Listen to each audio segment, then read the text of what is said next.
Mm. Hey guys.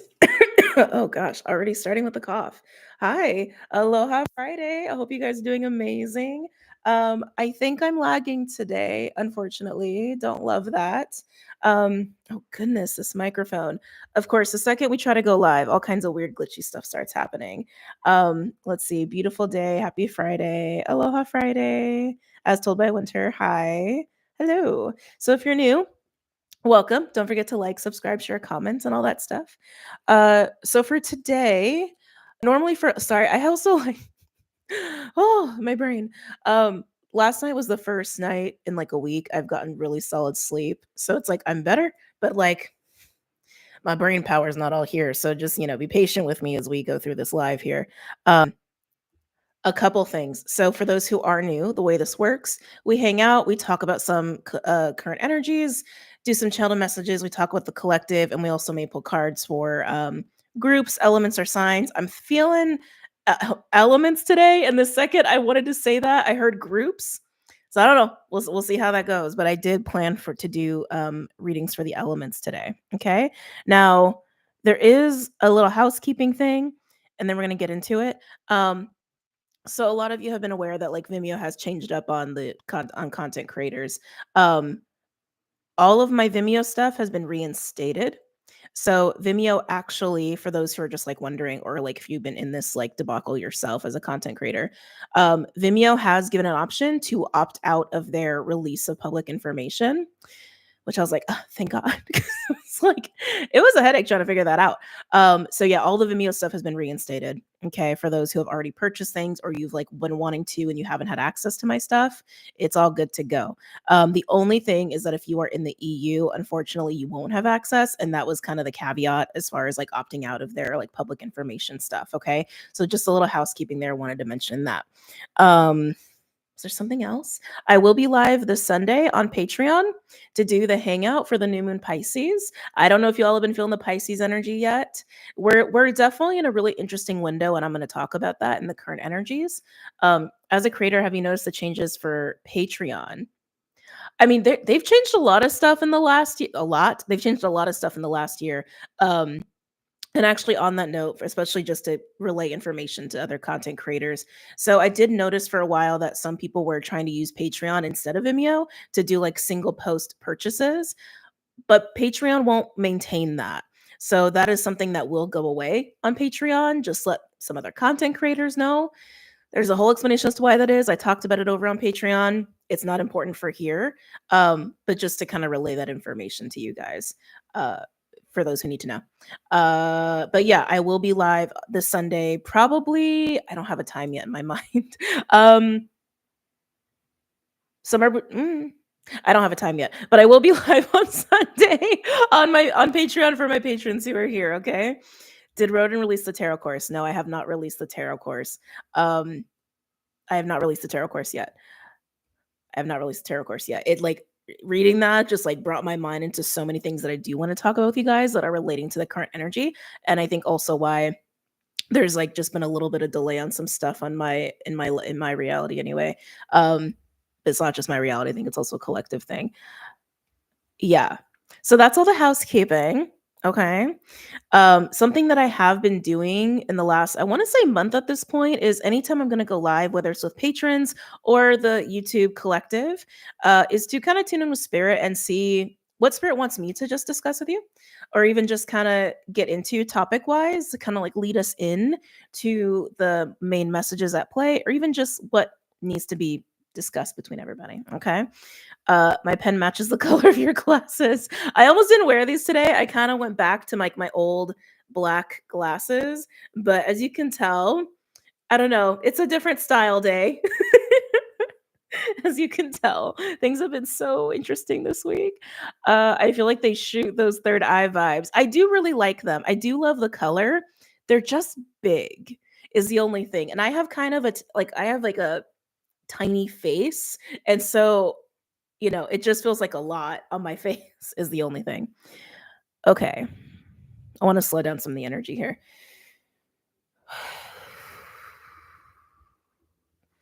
Because there's some interesting things to talk about. Okay. Yeah, let me do a timestamp for 5 minutes in, and we will get started. So, before even getting to what Spirit asked me to speak about today, can you tell I'm trying to slow the energy down here? We are in a really interesting window right now. Okay, and I talked about it on Patreon yesterday, so my patrons already privy to some of the stuff I'm about to speak on. If you can, my God, all the chaos. That's Clyde in the background. If you can hear him, he's been meowing a lot this morning. He's fed, he's fine. He just is wanting a lot of attention. See if I can focus here. So we are in a really interesting window right now. Tomorrow is 222.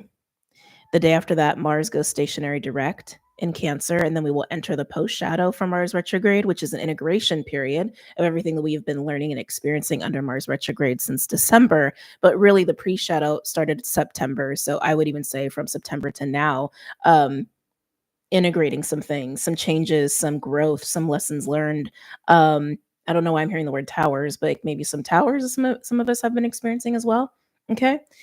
And then we have just under a week before Venus goes retrograde in Aries on March 1st. And on the same day, Mercury enters its pre shadow for Mercury retrograde. Okay. And not too long after that, we do have eclipse season. And then we have the spring equinox. Oh, and there he is. Hi. I know. I know. Can you stay on your tree, please? I'm glad you're feeling good, but I need you to,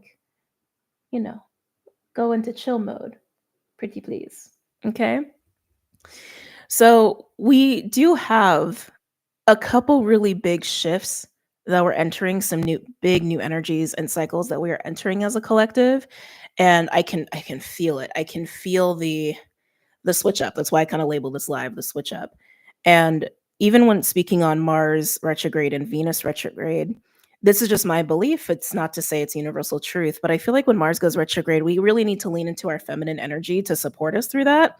And when Venus goes retrograde, we need to lean into our masculine energy to support that. It's kind of an interesting switch to happen in this present moment because we do also have a lot of this Aries energy at play that's almost like pulling on us and calling us while Mars is still very active. So we have this like active Martian masculine energy, even though it's in a feminine sign, right? And there's been a lot going on with the heart space there. There's been a lot of lessons learned on taking action from the heart, right? Heart based intentions, heart based actions, right? Well, at the same time, we've really been swimming in a lot of water, even though we've had like this pull on Aries. And I'm gonna get back to that in a minute. Just kind of setting up the context here. And in terms of all this water, we've also had a lot of Pisces. Neptune being in Pisces, Saturn being in Pisces, North Node being in Pisces. That's been working with Neptune and Pisces. So between Mars and Cancer and all this Piscean energy, what we have been learning and experiencing and embracing as a collective, or at least some of us, not everyone. Some people have been fighting it, it just kind of is part of the course. It's going to happen. Um, but embracing all of that Piscean energy with Mars and Cancer, it has also been about presence and patience and getting to that space where no matter what action we're taking, it is from the heart and it is from us and it is true to our own compasses, right? And that we don't fall prey to these traps of survival and making decisions out of the ego and making decisions out of fear. And it's not to say, because like I feel like when we talk about feminine energy, it's we talk about it in a very passive way, almost like it's a very inactive state, which is not true necessarily. It can be that way, but that's not the only way to experience feminine energy. And I think that's something that um this is a good moment to remember that yes, we have been learning those lessons of patience and presence and pacing and to really be in that place of surrender of what is needed in flow, right? And that flow is also just making actions from the heart, right? And being intentional with that. It's not to be inactive necessarily, but it is to be decisive. Mars is this is what we've been reviewing in our masculine energy, right? To be decisive, to be confident in what decisions we're making and what actions we're taking, but it is in a very calm, centered, intentional place according to the timing that works best for all of us individually in our own flow, in our own realities, in our own natures. That's what we've been learning. And it's interesting because the last week, so much I want to say. Let's let out the information there. In the last week, something I've been observing and sensing is the pressure actually, and I think that's the pull of Aries. When Venus moved into Aries, I was starting to really see this, and I think this is going to be a big part of Venus retrograde, even Mercury retrograde, and I even want to say the entirety of spring. And there's reasons for that, and I'm going to get into it here. Okay, Venus being in Aries, Mercury being in Aries, that pull of act, take initiative, go, do, get it done. Um, I feel like has almost been exacerbating all of the stuff we have actually been learning to rewrite in our programs in terms of how we take action.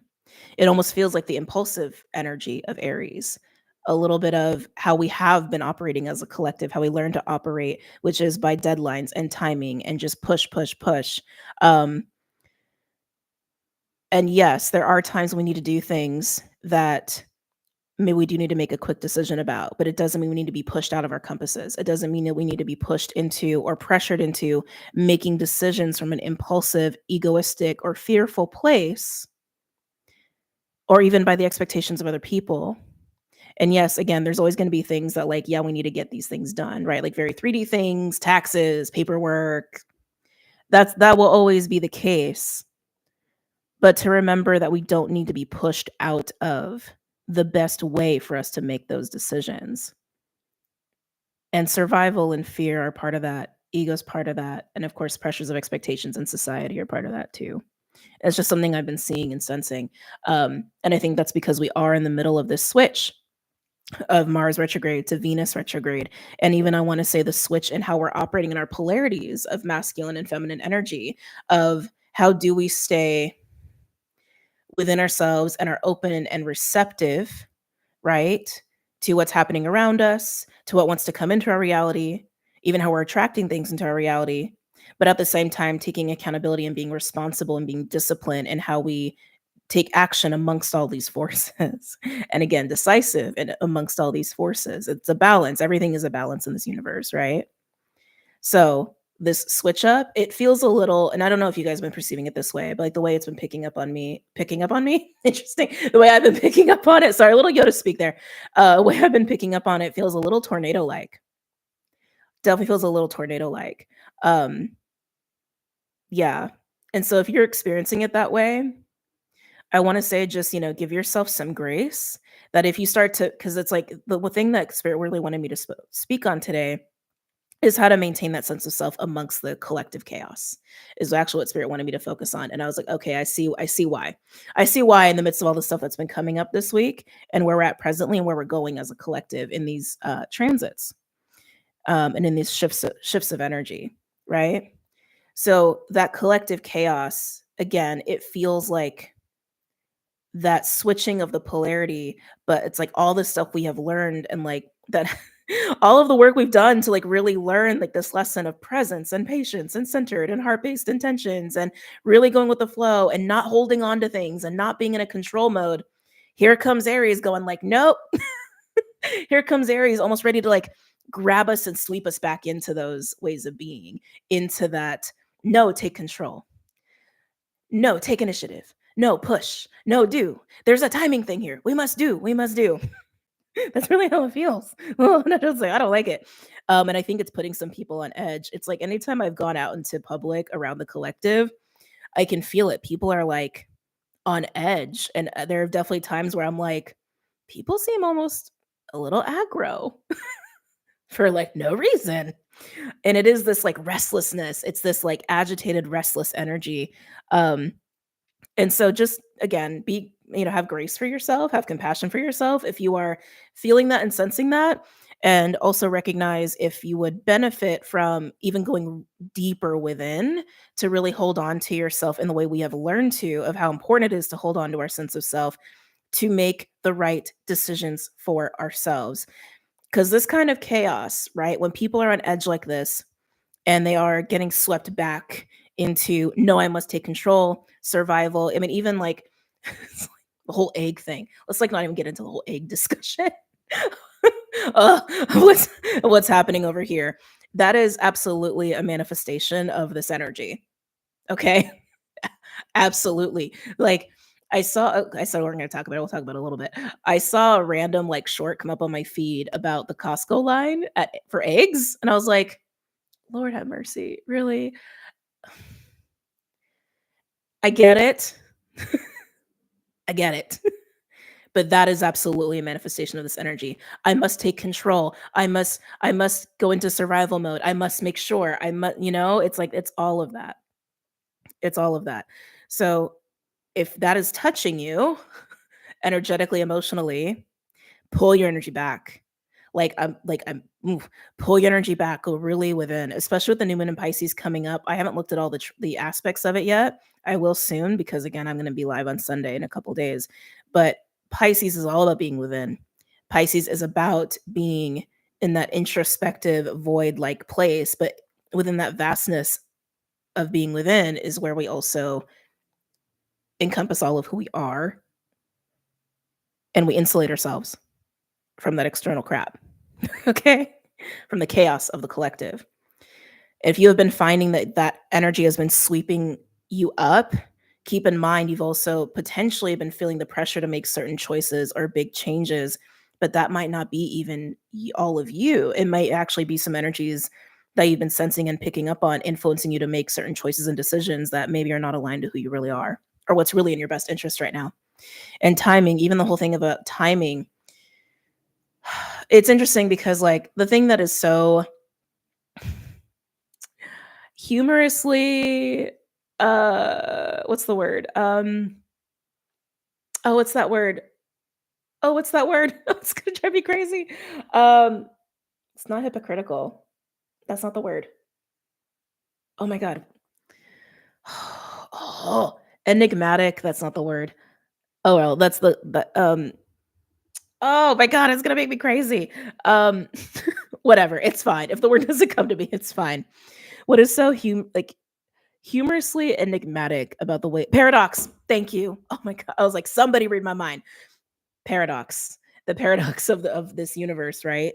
Is that all these different lenses of looking at things, there's a little bit of truth in all of that in whatever reality that you're. So it's like on one hand, um, oh man, it's like getting so focused on that word really took me out of where I was at. Timing. Thank you. That's what it was. Okay. It was like, bring me back, spirit, bring me back. Timing.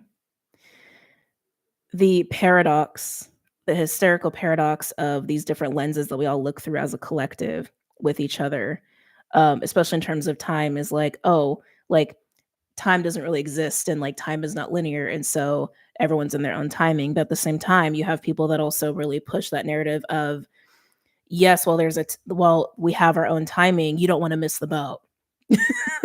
Right? You only have a certain window to make this choice. You like, especially when we talk about portals, right? Like, oh, 222 is coming up. This is the time. Don't miss this portal. You must act. You must do this. You must do that. It's just like, oh, so annoying. Anyway, I just really want to encourage you. The audio's in and out too. Just the sound for me, like every other word. No glitch on my end. Okay, so it's just some people. Okay, okay. So I guess I also want to come back to what Spirit wanted me to speak on of like how to insulate yourself from the collective chaos to really stay true to what your heart is telling you, what your soul is telling you, what your compass is telling you. Because at the end of the day, while we all are in this collective reality, we have our own individual reality, right? And we can like mesh in and out of each other's realities, obviously, but your reality is yours and you have control over it to some extent. To some extent, right? That when it comes to timing, really listen to yourself. Only you know what your true timing is. Only you really know what's happening in your timeline and in your reality and what's best for you. And in this window, in this switch up, we are learning so much of how to have that beautiful alignment,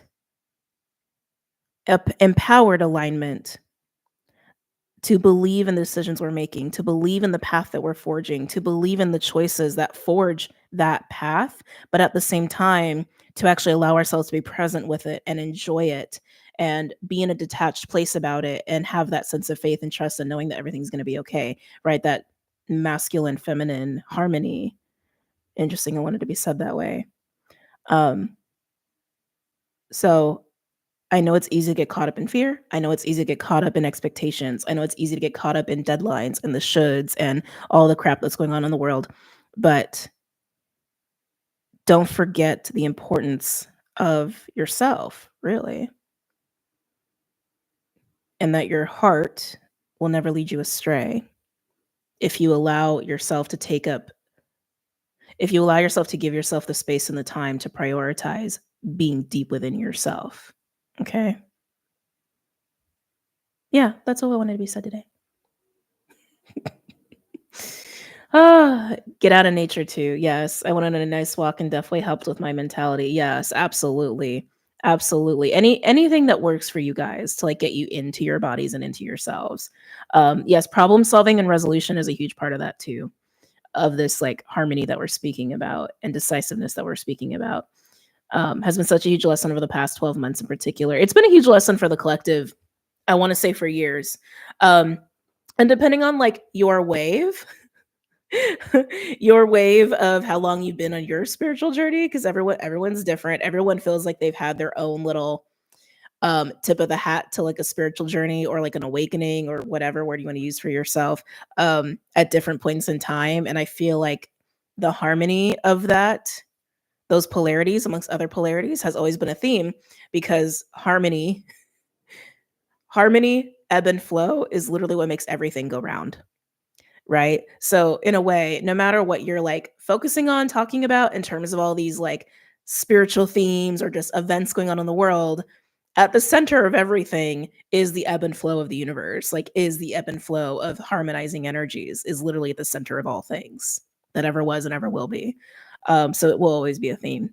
Um, yeah, it will always be a theme. But I digress. Do we want to get into a collective message now? Or collective reading, I guess. I mean, I feel like that was the collective message, but I still really enjoy pulling cards for the collective. Uh, let's see. 2020 was the big ego death for me. Healing feminine and bringing her in front of the scene. A man tipped his hat to me yesterday. Let's see. One of the best animes ever. Oh, Mushishi. I'm not a big anime person. I've been exposed to anime. I don't know. It's just not, it doesn't do that for me. It's like couldn't put a word on that. Did you get some rest? Kind of. Like I said, last night was the first night in like a week I've had solid sleep. I need a lot more. I need a lot more. I feel like I need like 4 days of sleeping, to be honest with you. But I'll catch up. I'll get there. I'll definitely catch up. But yeah, let's pull some cards for the collective. Oh, keep in mind, I forgot to mention this in the beginning. If you are new, you can just treat these readings as like a weekend reading, a check-in. Because even if you come across this later, like there could still be something for you, you know? But yeah, let's go ahead and get into collective reading here. I would run on pure masculine energy. My soul got so burnt out, and physically I became so poorly. Now I am all about the feminine. I get it. I get it. I feel like that's happened to a lot of people because, like, collectively, where a lot of us kind of start at just because of societal stuff and also where we've been in terms of these like massive cycles of the polarity, we kind of all have an ingrained way of being in our masculine energy in very distorted ways, like just on a societal level. I'm gonna say at least here in the Western world, I feel like it's a global thing. So yeah, I that makes a lot of sense to me. That makes a lot of sense. That totally triggered a whole subject matter in my mind of like men, women, and dating and society, and I'm like, I don't know why that just came up in my brain. I don't even need to go there. But I'm changing the timestamp now for the collective reading. Are there any other star seeds feeling physically stronger from upgrades over last week? Guys, which hormones do you like? I've had to be in masculine energy for my career, getting things done. I don't mind it as long as I get breaks. Yeah, breaks are important. Breaks are vital, I'd say. Very vital. Okay. So where are we going with the collective read? Oh, I forgot I pulled these two out. So you probably haven't seen her in a bit. The Isis Oracle. And also Dreams of Gaia Tarot. Both of these wanted to come out today. And this definitely feels like it's for the collective. Okay. All right. Oh, man.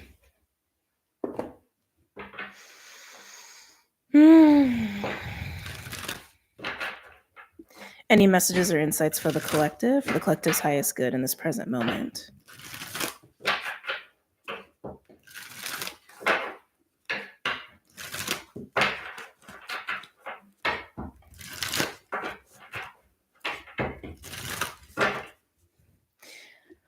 So they're stopping me to share personal experiences from this week, and when they do that, it's usually because there's something in there that might resonate for you, or trigger something for you, or give you some sort of confirmation. So within like the swirling of the collective chaos and the switch up that's happening, oh god, they just gave me one other thing. Okay.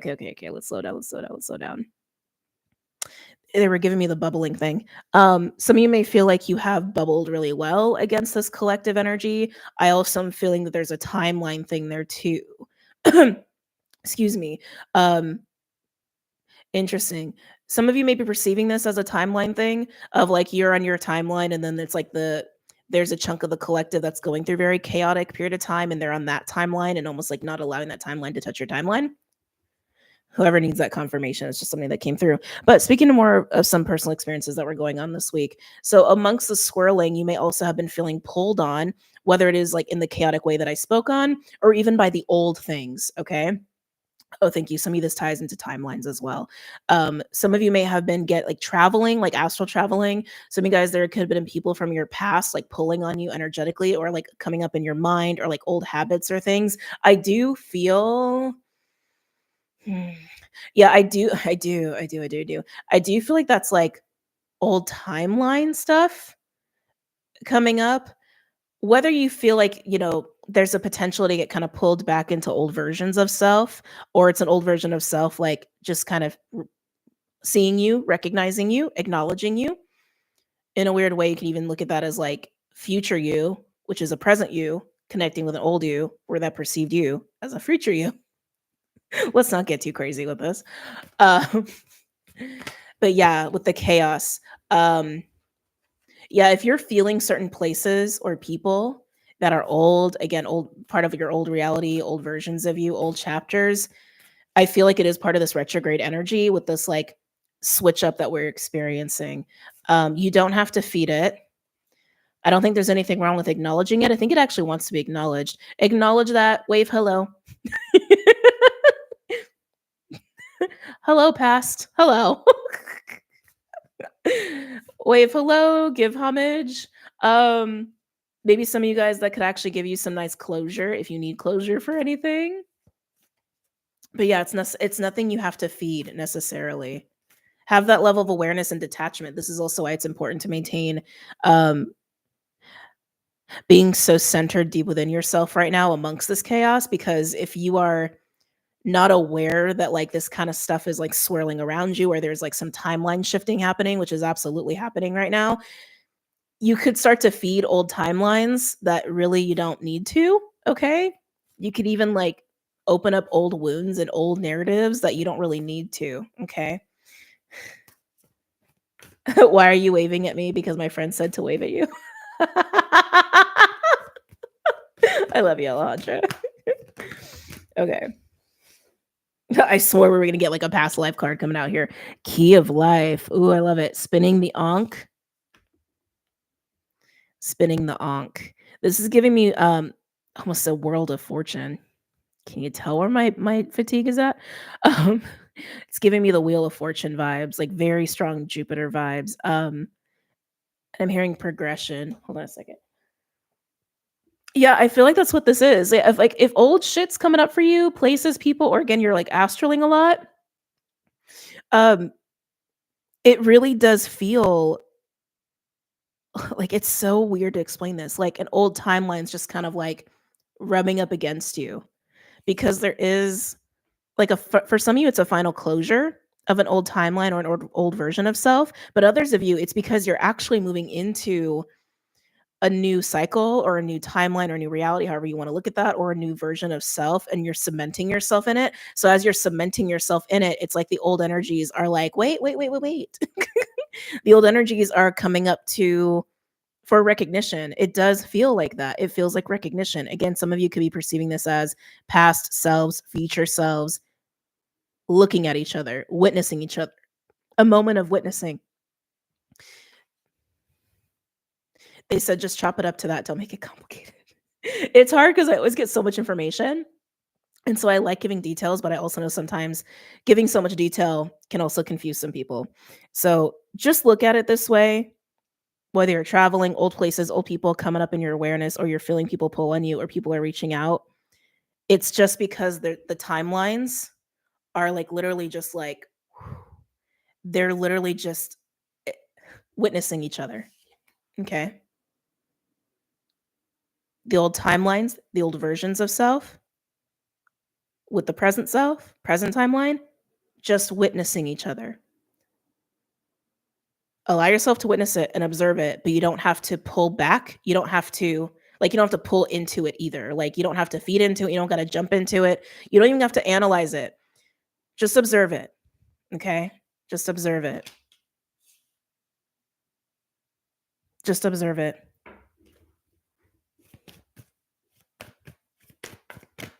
Can I get one more, please? Actually, let's get two. Can we get two? That's too many. That's too many.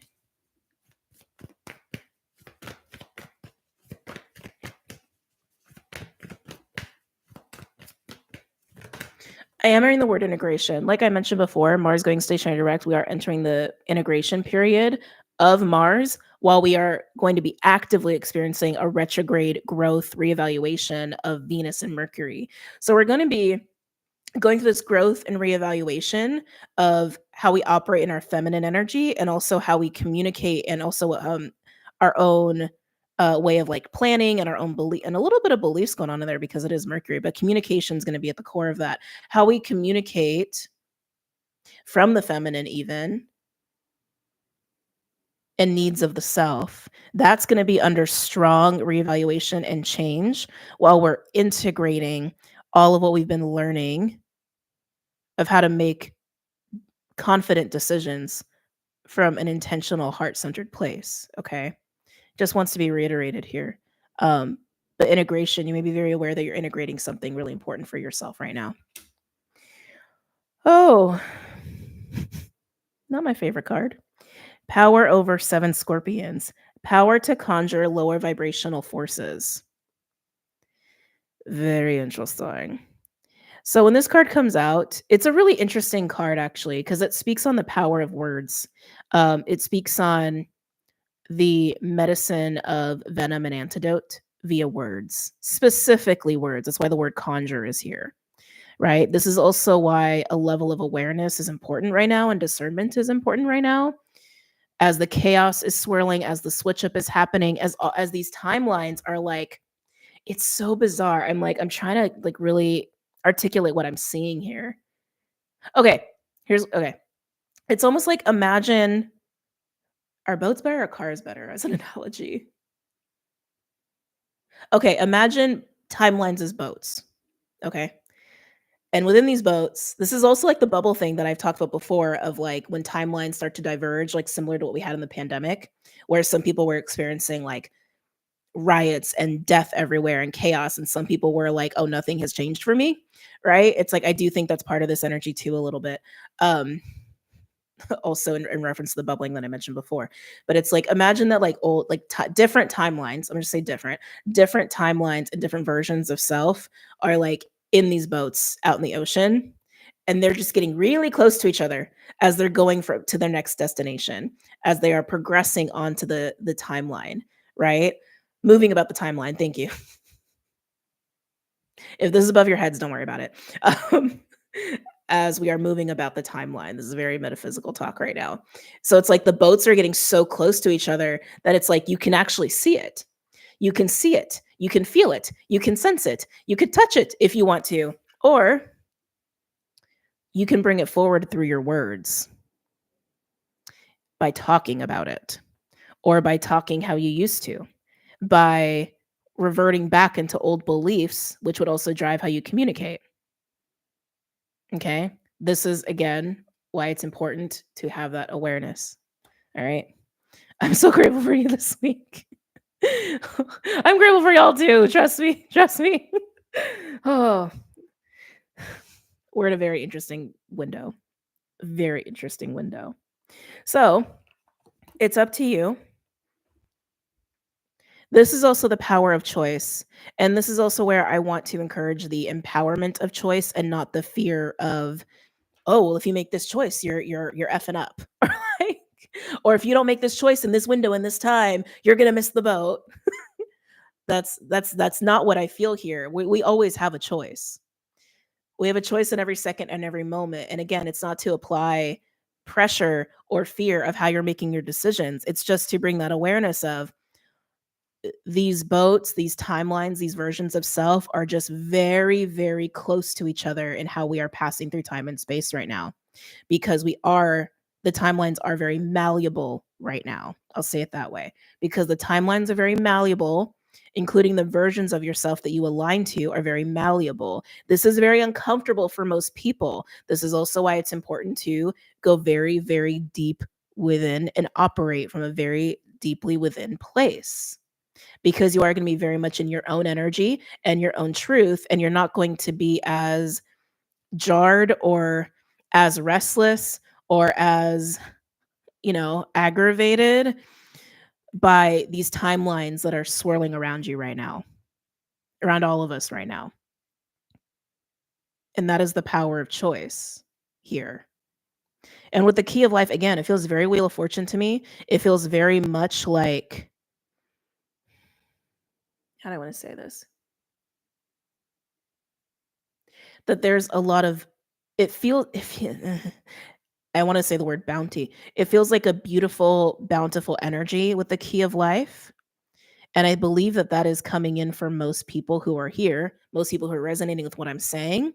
I'll say it that way. Most people who are resonating with what I'm saying, most people who are not anchored into the chaos. Because that's the thing too about these timelines.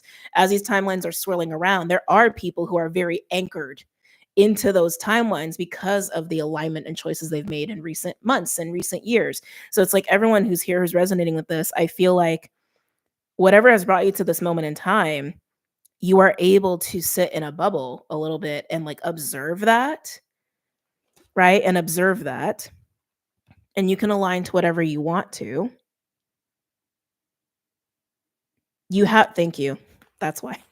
Because the collective that I'm working with and the collective I'm speaking to has a level of awareness and spiritual evolution to be able to do this. This is a gift. This is what they're telling me. This is a gift and this is a blessing to be able to exercise your choice in this way when it comes to timelines. But that comes with a certain level of consciousness, right? That's gotten you to this point through your own spiritual path, ascensions, activations, the work, the inner work, the raised awareness, which is also raised frequency, right? So not everybody has this choice because a lot of people have also held on so tightly to being anchored in these other timelines.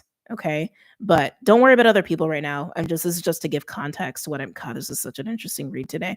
This is just to give context, right? I want to bring it back to the self because this is about you, right? This is just about you anyway. And whatever decisions you want to make and whatever it is you want to align to through the power of your choice, the power of your belief, and the power of your words. So just have this awareness of self right now. There's something else that wanted to be said. The discomfort. Thank you. They want me to talk about the discomfort. Yes, this can be a very uncomfortable place to be in. Okay. Because it is a little bit of feeling like you're in the eye of a storm. It can also feel a little bit like being in the void. It can feel a little bit like even being aimless while feeling the crunchiness of all that's malleable, even about the physical reality right now. And on top of it, we got to live human lives and be responsible to 3D shit. It's very uncomfortable. It's very uncomfortable. They want me to talk about choice in this way too. When we say choice and making decisions, I think it's easy for our monkey minds to look at that through the lens of 3D things, right? Oh yeah, I do need to eat better. Oh yeah, I need to like work out more. Oh yeah, I do need to get the car, like, oh yeah, I do need to do this. Decisions are also about how we choose to feel things. I just want you guys to sit with that for a minute. Decisions are also about how we decide to feel things, how we decide to experience things. These are also choices we make, and really important choices too. So while it can be really easy to get caught up in the 3D right now, there's a lot more going on than that as far as the decisions you're making. Okay. Okay, let's pull a third card.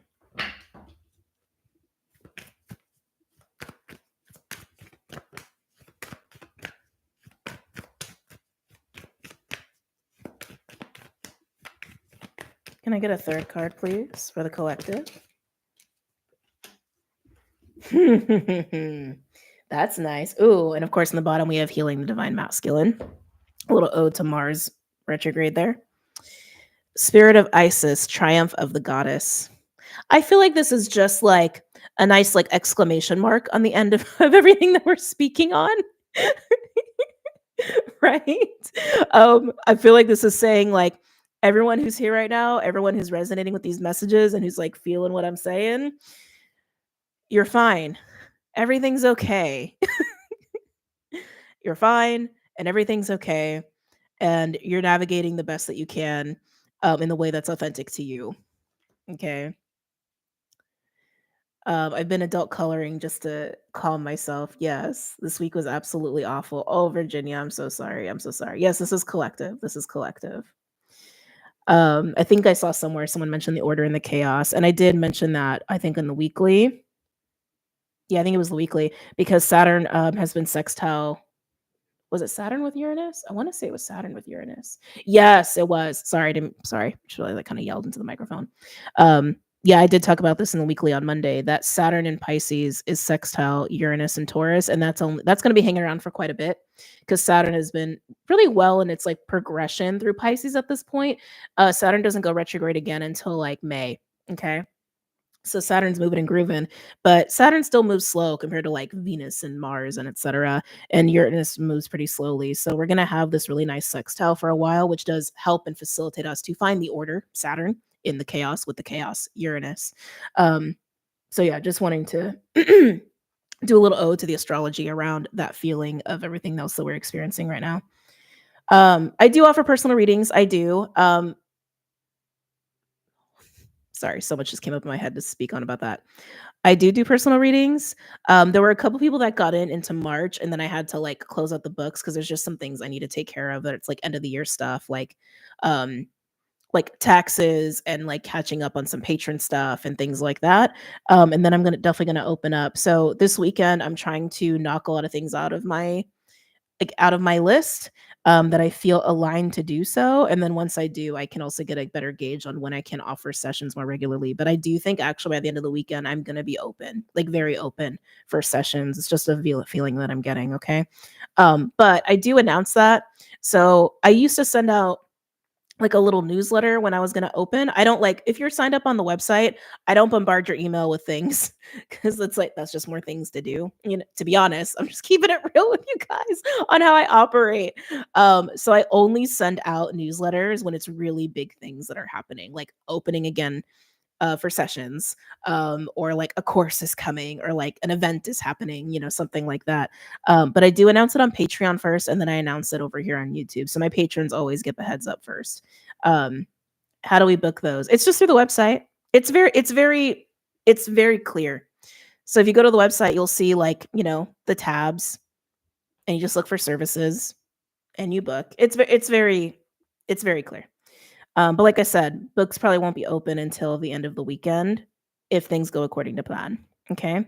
But that is what's coming up with the collective here, which is pretty amazing. I actually feel really complete with that. I don't feel like we need Dreams of Gaia for the rest of collective reading. I may save Dreams of Gaia for the elements, actually. It is a nice deck, and it's been around for a long time. Um, and it's by, I can never say that, Raven Felon? Phelan? Sorry if I mispronounce it. The reason I do really love this deck is because it is like rooted in tarot, but it's definitely a whole new level. It's like, excuse me, sorry. It goes to a whole new level with it. that I just love. It's very multifaceted, and it also has additions to the major arcana and a different interpretation of the major arcana, which I also love and appreciate. And it should be linked below if you're curious about this one. Um, wait. What's going on? What's going on? Not many people use YouTube accounts. We're discussing timeline shifts. Haven't done any signs or elements yet. I don't know if she's gonna right now. Oh, Rockin' Robin, thank you. Thank you. I appreciate you. Again, I don't know why sometimes it lets me like it and sometimes it doesn't. I don't know what the difference is. Um, Love the dragons. Yes.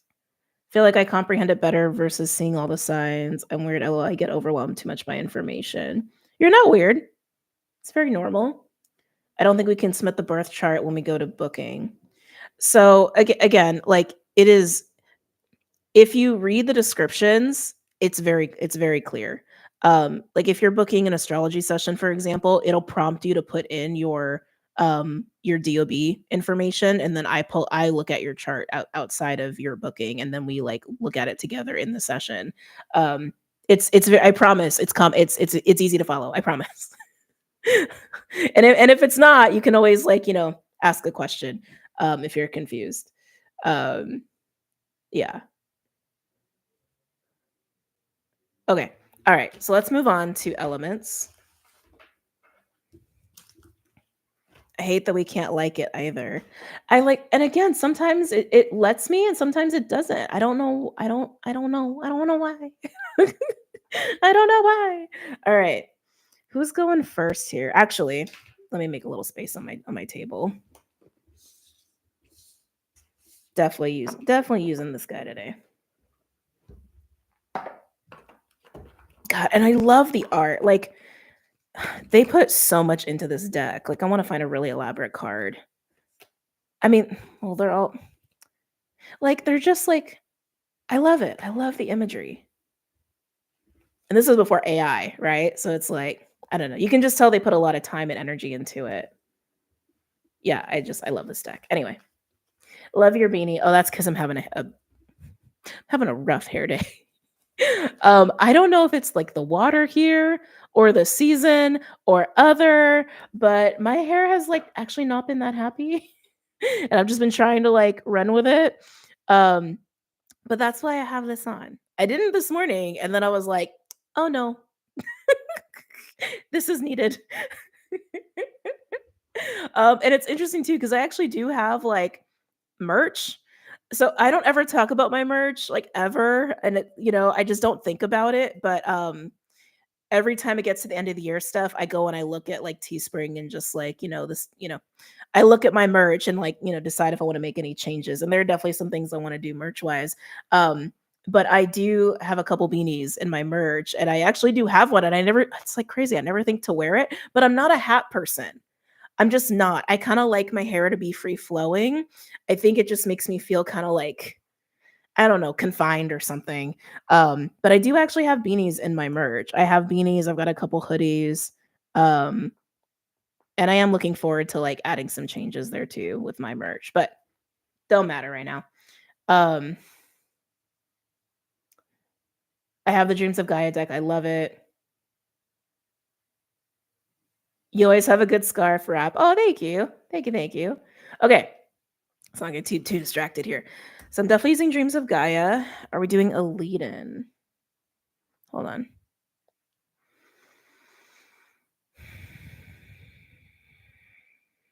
For elements today.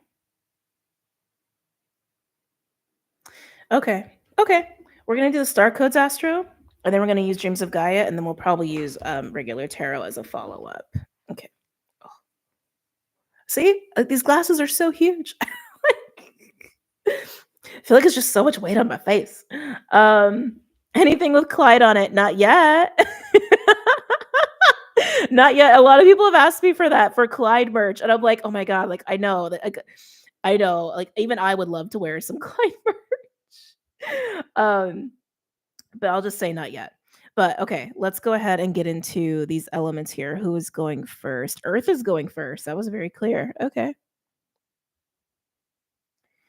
Earthykins are going first. Virgo, Taurus, and Capricorn. Hold on. Let me do something right now. This has been making me nuts. It's been making me crazy. Okay. Oh, so much better. Now it's out of my way. That would be adorable, wouldn't it? It would be so cute. It would be cute. Especially with Teespring, they have so many different options of like just different things you can make merch out of and like different accessories. Like, I don't know, there could be some fun stuff there for the Clydester. Okay.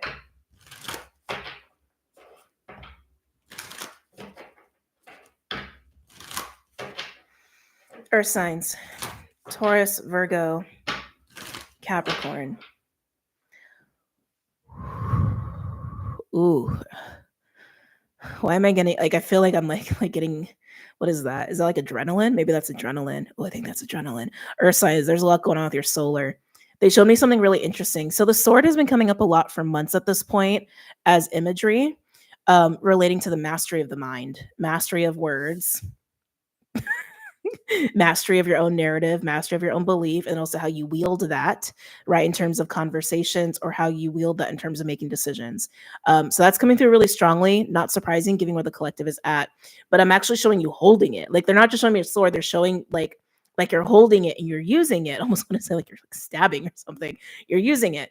And they also showed me a key. So earth signs, whatever's going on with you, again, it feels very rooted in the solar and it feels like you are actually being very decisive in the actions that you are taking right now. I want to say something feels unlocked for you. Maybe you're unlocking something for yourself. But yeah, let's go ahead and get into it.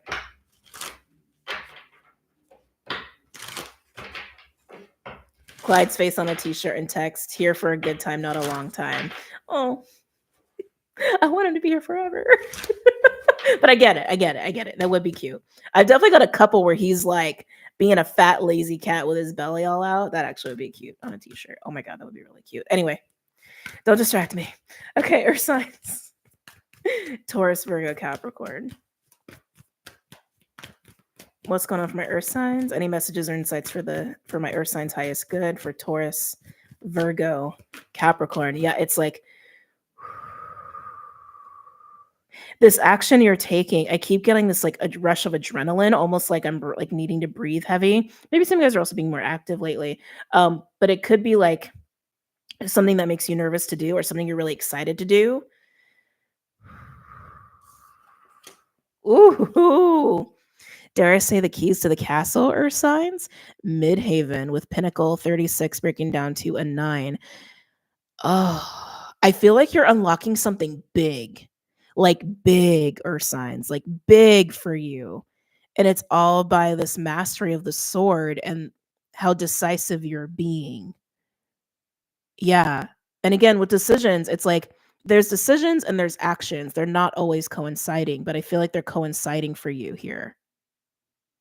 I do. I feel like you're unlocking the keys to your castle. Um, so Midhaven is interesting because Midhaven is an angle in astrology. Jesus, Midhaven. I don't. I feel so ADD right now. I'm sorry. Midhaven is an angle in astrology that is associated with the external world, that is associated with legacy and the public and how you deal with the public and career and how people see you. And again, legacy is really tied into that. But it does have a quality of being seen because the way you're interacting with the external world, okay? And it does have a more future oriented energy to it as well when we associate the 10th house. It's associated with the 10th house, but 10th house is associated with Capricorn, right? And it is about like establishing foundations and structure that's long lasting for the future and for decades to come, for generations to come. This is what you're unlocking for you right now. Some guys may feel like you are making a big stride in terms of your career. Some of you, it's in terms of legacy, which can also be family, but like what you want to leave behind on this planet, and what you want to devote yourself to for years and maybe even decades to come, depending on your age. Okay. I don't know if I said this, but for some of you, it's coinciding with a sense of purpose or mission.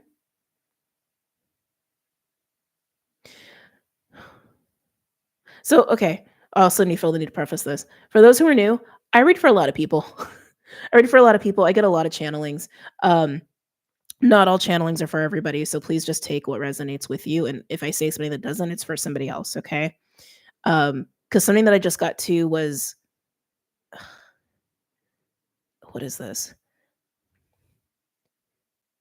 Some of you are changing your path in your in terms of your legacy in a big way, and maybe even a way that I wanna say an old you probably didn't even expect, a little homage to the old you old self going on there. That it's not looking the way that you envisioned it, but it's exactly what you want. It's exactly what is best for you, when it actually is exciting for you. It almost has this feeling of, like, maybe you thought very, like, I don't wanna say fantastical, that's not the right word, but I wanna say high ambition. There we go, there we go. A high ambition in terms of how you envisioned your legacy, or just envisioned what you were gonna devote yourself to, or what was gonna be a part of the way you interacted with the external world, right? The way you existed in the world. Thank you. The way you existed in the world. Maybe had a stroke of high ambition to it. And now you're realizing the exact opposite is actually what makes you happy. Interesting. And it could be vice versa as well. Anything else for my earth signs? Taurus, Virgo, Capricorn. Yeah, this feels like it's coming with a switch of priorities, earth signs. A switch of priorities, a switch of values, which is also very much like on the table for the collective in the last year, and is going to continue to be on the table for the collective, especially with Uranus being in Taurus. Any other messages or insights for my earth signs?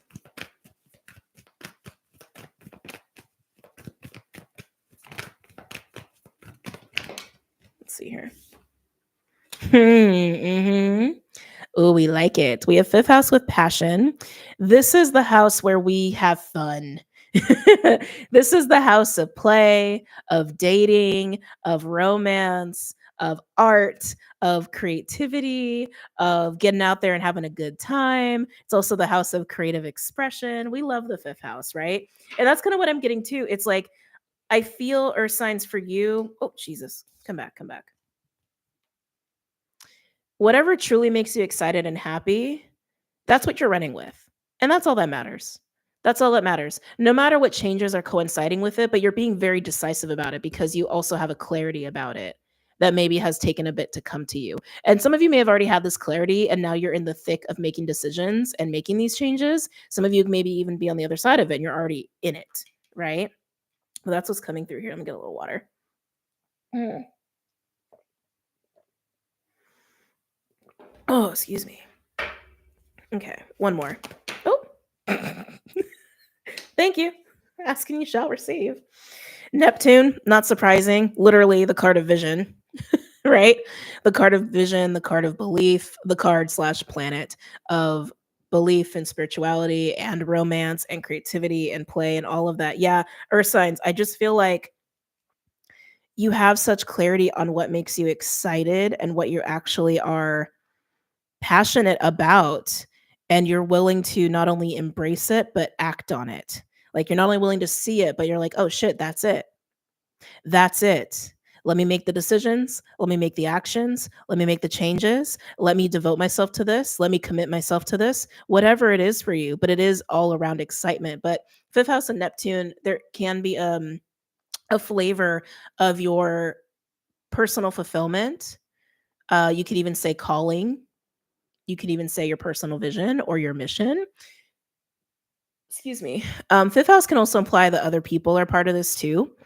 So maybe this could this be romantic? I feel like it's way more about you than anyone else, but I do feel the mix and influence of other people in this as well to some extent. Okay, but this is really nice, our signs. I like it. I really like it for you. It's almost like you've unlocked a tucked away desire, even that for whatever reason was unlocked until now. For some of you, it was a willingness to see it, and that actually allowed it to really come forward for you. Okay, let's pull the dreams of Gaia.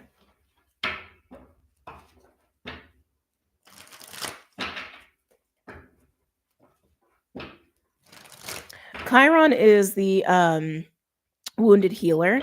So Chiron in your chart usually shows you or pays homage to some fears, deeply rooted fears, wounds, trauma, or insecurities.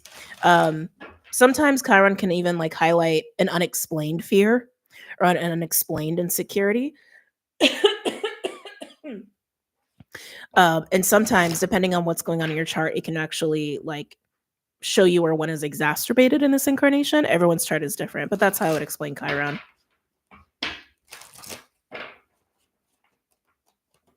Come on.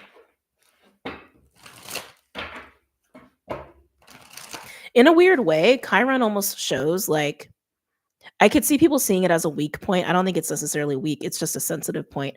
I feel like Chiron can show a very strong sensitivity that actually has a strong influence over your life experience and how you experience life.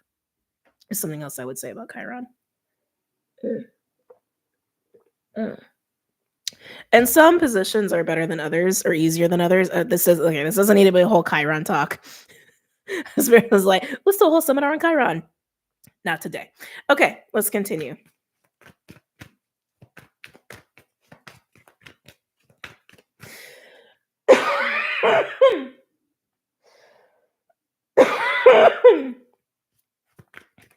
Any messages or insights from my earth signs pertaining to this spread? Oh, my throat is like really not happy all of a sudden.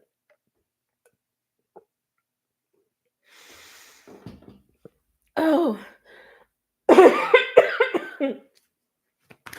Earth signs, there may be some throat stuff with you.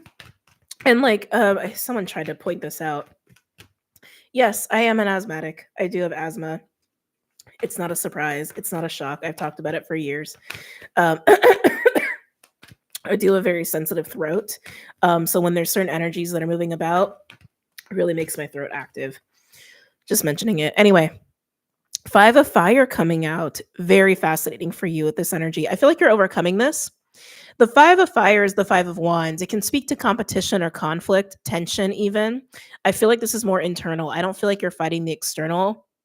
Some of you think you are. Oh, that's interesting. Some of you think you are or have perceived that you were. You've been fighting yourself. Hold on a second. God, these glasses. I love them. I love them. It's just so much on the face. Some of you, I feel like, have been experiencing this battle with the external and the demands of the external. But like, again, everything that we're talking about, right? It's about your own relationship to the external that you can recognize that you have control over. But I feel like you've actually been fighting yourself because you like there's been this lack of awareness of your relationship to the external. That's honestly what I'm getting here. Yeah. I almost want to say this has actually kept you from holding that key. The key to the castle, to the key to this clarity of what actually excites you, what actually gets you going, and how to commit to that. I keep getting demands of the external. That's also might be why Earth signs you went first, because I feel like your energy is probably very tied strongly to some of this collective energy because of Uranus. I don't think if there's anything else in Earth signs. No, I think that's pretty much it. Okay, moving on. Oh God, I just felt so much in that 5 of Wands. Yeah, Earth signs. Oh, so much here. And this also came up with on Patreon yesterday. I'm definitely feeling the solar, which I already felt for you right out of the gate, but I'm feeling the solar and the root stuff that I talked about on Patreon, where I can feel like some of you may have been struggling with fear of failure, fear of disappointment, fear of not being able to follow through, um, fear of making a mistake of, is this the right decision? Is this the wrong decision? Is also what I'm getting to. There's some scarcity mindset in there. There's some survival mindset going on in there. There's a lot. But again, I feel like it's you fighting yourself, fighting your own narratives, fighting your own fears, fighting your own beliefs. And again, not recognizing, right? The relationship we have to the external is one that we decide to have, one that we decide to manage, right? We don't have to be enslaved by the external. We can adapt and navigate with the demands of the external, but we don't have to be enslaved to it. We don't have to answer to it the way that we think we do. That's a programming. Okay. Because like even if like, okay, for example, taxes. I don't need to know if y'all pay your taxes or not. I know there are some people in the world that do not. Okay, I know there are plenty of people in this country that very adamant about not paying taxes. Um, Even if we have the demand of taxes and deadlines of taxes, yes, that is a demand of us, but we decide how to respond to that demand. Right? We decide how to adapt and navigate getting ready for that demand, delivering on that demand, or again, the people who say, F it, I'm not doing it. Right? That's just an example here. Okay. Whoa. Whoa. Oh, we got 3 cards here. Oh, and 2 of them are pages. Ace of Cups is at the bottom too. That's not eluding me. We have Heaven and Earth, which is like the Page of Pentacles. That's a card of As Above, So Below. The crone. We love the crone. The crone speaks of empowerment, but it is through that feminine energy, right? And then masculine, feminine. Not too shocked that that's coming out. So both of these pages, actually all the pages speak to some sort of polarity, right? So this is a polarity of as above, so below, the how do I want to say, the non-physical world, the physical world, and then we have masculine, feminine showing up here in this other page with the empowered wisdom of the crone in the center. Dare I even say, holding us in the center is almost how that's feeling. And this is also, I don't want to. I keep saying tipping the hat. I'd never say that. I don't know why I'm saying that. I don't know. Weird. Um, this is also coming through with the 5th house with passion. This is definitely about the alignment that we've been speaking about. Let me lean into this crone energy. Getting some Lilith vibes off that. Lilith is still in Libra as far as my awareness is concerned. But with crone being here, something that's helping us to stay centered. So much to say. Making room at the table for all of it. Making room at the table for all of you. That's also what's coming through, which also would help with this internal battle, Earth signs. Because something that's creating this battle is like this belief or narrative that is enabling a sense of enslavement to the external versus, again, recognizing how you have control of how you respond to the external, right? So I do feel like there's even some suppression going on. You may be suppressing a piece of yourself. The crone doesn't stand for that at all. The crone, no. The crone has been the maiden. This is also speaking to all genders, by the way. The crone has been the maiden. The crone has been the mother. Um, the crone is done with any sort of expectation in that way and being enslaved by it. She knows how to be all of her and operate within the demands and parameters of the external world. This even includes self-care that wanted to be mentioned here. This includes self-care, like literally taking care of the vessel even, because in a weird way, like the vessel is our home and does support us in all things, physical and non-physical, but the vessel also has demands that are related to the external reality, like eating and drinking water and bathing and things like that. Maybe some of you guys, there's been a difficulty balancing self-care with everything that you have going on, including the demands of the external, how you want to show up in the world, how you want to be in the world. But the crone is here as a indication of how to stay centered in all of this. And it is by making room for all of you. Again, I keep feeling that Lilith energy. If you're not familiar with Lilith, I am getting the rebel of Lilith, but Lilith is more than that. Lilith is also our primal desires. It's the primal piece of us. It's also just the most raw and authentic piece of us. But I am getting a little bit of that rebel streak off of Lilith as well, making room for your inner rebel, maybe even the rebel part of you that doesn't want you to be enslaved by the external. Ooh, the piece of you that doesn't want you to do that anymore. Oh, earth signs. Oh, no, we're still on Earth, Anna. That is what I'm getting a little bit here. Interesting. The part of you that doesn't want you to enslave yourself to the external anymore. Like, work with it, adapt to it, yes. But yeah, to not almost like not relinquish that and that power to the external. Almost want to say your sovereignty. That's very interesting. All right, one more. We're still on Earth, guys. Earth has gone first today. My feminine has me in a chokehold. Love it. Can I get a final card, please? Thank you. Is this a water card? I thought it would be. Ooh, Queen of Fire at the bottom. There's that empower. So Queen of Fire, Queen of Wands may be coming up quite a bit from the collective. A similar energy came on Patreon yesterday, and it was this like it was representing this empowered, decisive, confident version of self um, that also honors their own timing and their own truth and their own flow, but still participates and is active um, and deals with the external demands, but again, not relinquishing their own power to it. But the card that just came out, I think, is kind of interesting. It's the Four of Water, the Four of Cups. It's interesting because this card actually speaks of ego very strongly. Um, I don't feel that here too much. If anything, I feel a taking time is what I'm feeling with this.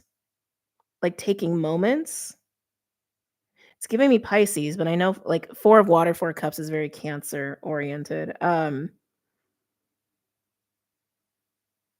that is kind of what I'm getting here. Some of you guys may have been having some experiences with mirroring with people or like seeing old versions of yourself in people. That's something else that I'm getting too. Yeah, seeing pieces of yourself in people, and in that there's a reflection. There is some interesting clarity and insight to come from that if you've been experiencing that. That's for some of you, not all of you. Okay. But yeah, I am feeling a little bit of taking stock. Like I keep getting like Pisces, a little bit of Hanged Man, a little bit of Hermit energy of like going within is actually what I'm feeling with this. Um,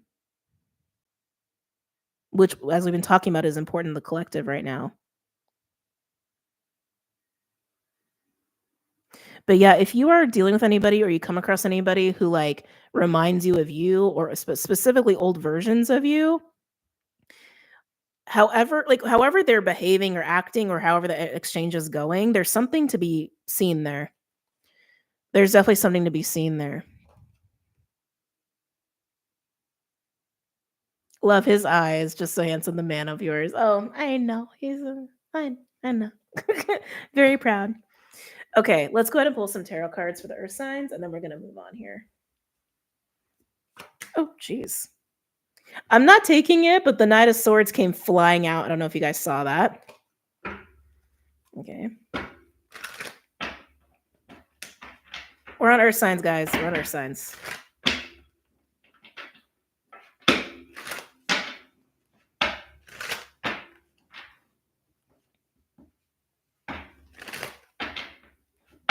Okay.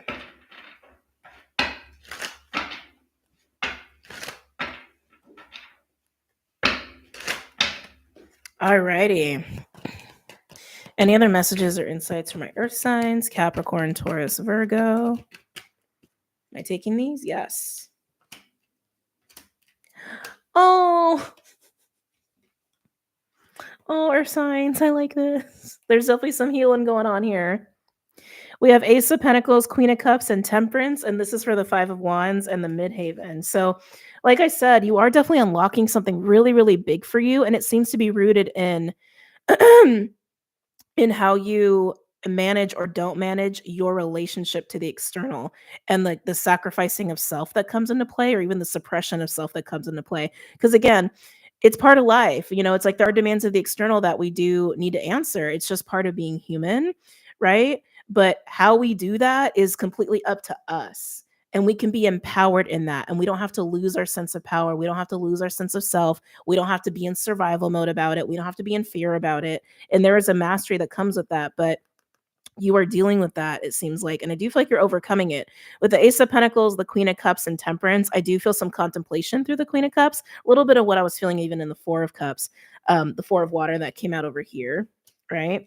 But in that Queen of Cups with Temperance, that's major, that's healing. Both of those cards speak to healing. And I feel like with the Ace of Pentacles, that's almost representing the key. The key is available to you. It's just recognizing, sorry, I'm getting mixed up on my cards. It's recognizing this internal conflict, this internal battle, and whatever healing or balancing, harmonizing resolution that would benefit you on an emotional level. It feels emotional to get that key, to not have this be such an issue anymore. To get to the key to the castle, so to speak here. I like that though. I like that a lot for you.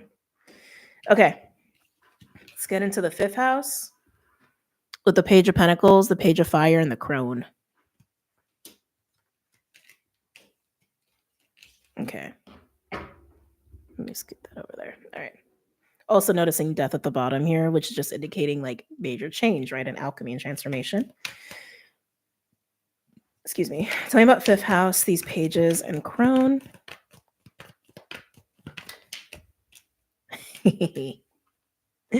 Oh, I love it.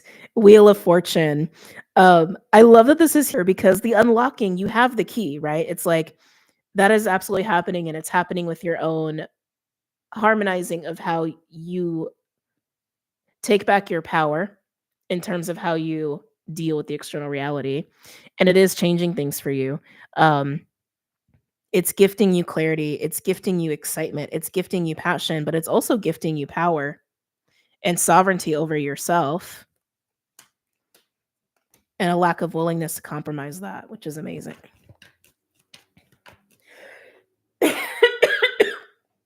Hold on. Okay, let's continue. Anything else for earth signs? Oh, that's too many. Too many. Five of Cups. That's sadness. That's disappointment. I feel like the Wheel of Fortune is pushing you out of the Five of Cups. Some of you guys, this may feel... I'm getting FOMO. I'm getting FOMO. I'm getting FOMO. I'm getting shame. I'm getting guilt. Disappointment and grief over missing out on things or things not panning out a certain way. You may put a lot of blame on yourself as far as like, oh, that didn't happen because I wasn't responsible, or I didn't do this, or I didn't do that, or, things like that. I just feel a lot of being hard on the self and criticizing the self here, which is not necessary. It is not necessary at all, but that may be part of the healing. Might be part of the healing that you need to move through, to not be hard on yourself in that way, and to also not suppress yourself either. Can I get another card, please, for my earth signs? We have Strength and the Ace of Cups. This is fascinating to me because I'm feeling a couple of things off the Strength card. I am feeling, one, a holding back of self, but in recognizing that there is an empowerment of embracing that at the same time. Being brave to embrace that. Being brave to embrace your heart fully. Right? Kind of what we're doing over here. To embrace your heart fully and what your heart really wants. But it's by recognizing how you've also been controlling that part of you or suppressing that part of you. Okay, let's move on.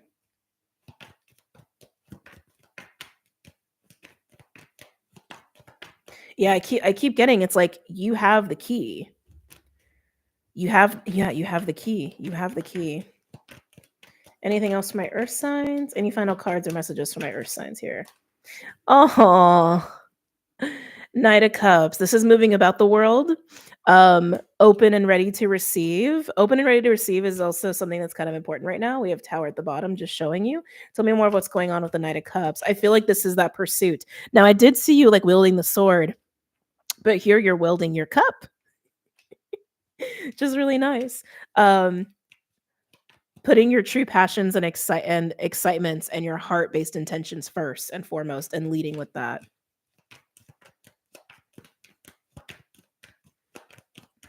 Tell me more about the Knight of Cups. Can I get a card for the Knight of Cups for my earth signs? Let's see here. Oh, there's that Four of Cups showing itself. Not surprised. We have the 5 and the Ace down here, which would make the 4 anyway, but it already came out with the other deck. But 7 of Wands and the 4 of Cups. 7 of Wands is Mars Leo, which we will move back into Mars Leo energy. I want to say in March, if I'm not mistaken. Ooh. Oh. Huh. Sorry, I'm just feeling into that. So Mars will move back into Leo. Well, Venus is retrograding in Aries and Mercury is going to be in Aries too. Yeah, this spring is going to be a lot.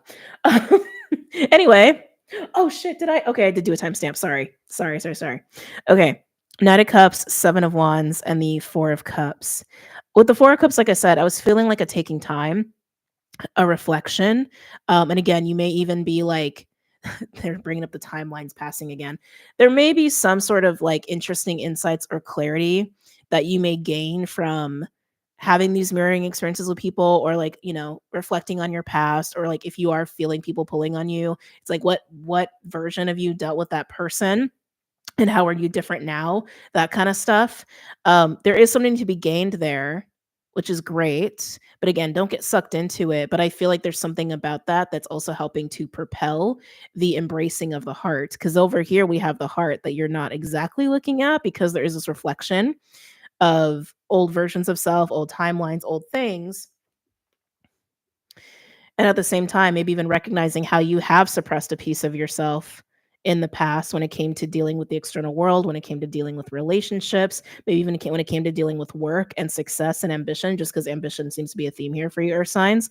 And in doing that, embracing that piece of you that you've suppressed and running with it, enjoying it, reveling in it, having that be the first thing that leads you, actually. So very interesting to have that come out. All right, so let's move on to another element.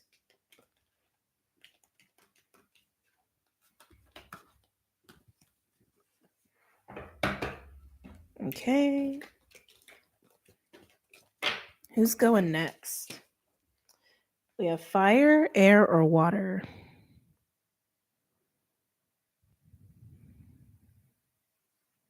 Let's go with air, and then I think we're going to go with water. Fire signs may go last today. I was feeling water pretty strong, but air grabbed me first. Okay. Where are you? Air signs. Gemini, Libra, Aquarius. Ooh, air signs. Some of you guys have gotten some codes recently. For those where that applies. If you're like, what are you talking about? Don't worry about it. Don't worry about it. If anything, you may perceive that as like some interesting new inspired ideas. But yeah, for what they're showing me, there's been some air signs. You've definitely gotten some codes and upgrades recently. Okay. Some of you may be aware or wondering, and if you're wondering, this is your confirmation that you've been getting some assisted, I want to say healing, but it's more like a soothing. Like I want to say there's been some assistance from your team to offer you more peace in this time, more soothing in this time. Whether you asked for it or not, you may just be sensing it. Okay, very interesting. Any messages or insights from my air signs? Gemini, Libra, Aquarius. I'm hearing the term radical acceptance, whatever that means to you. Gemini, Libra, Aquarius. Gemini, Libra, Aquarius. Gemini, Libra. They're bringing up the term enemies. That's weird. Why is that coming up?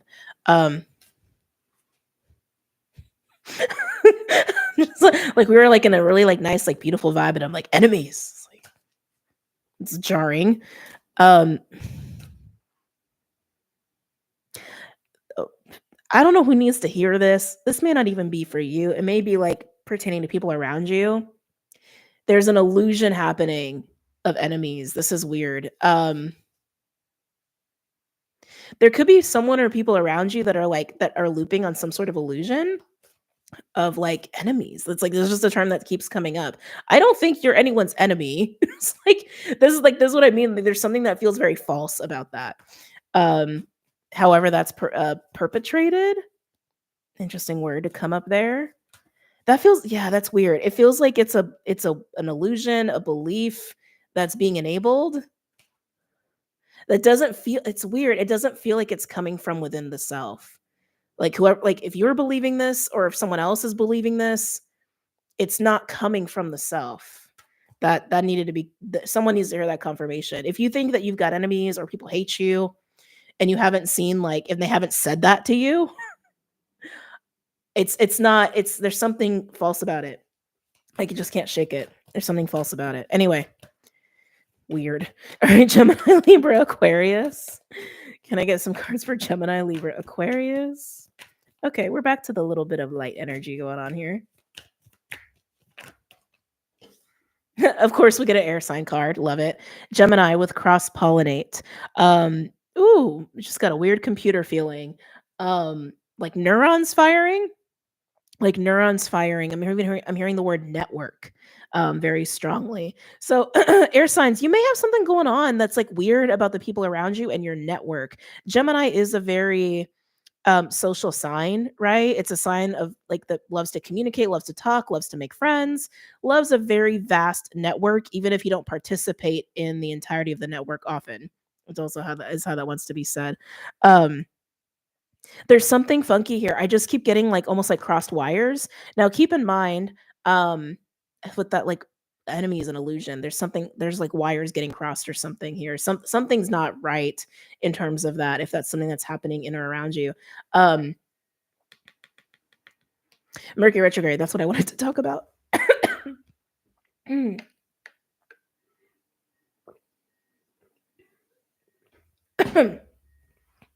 This spring may come with a lot of crossed wires for you and people treating you weird. Or you starting to maybe have some doubts about people around you. With Mercury retrograde and Venus retrograde, that's kind of just par for the course. Even though it's in fire, it's coming up in your reading. Oh my God, my throat. Hold on.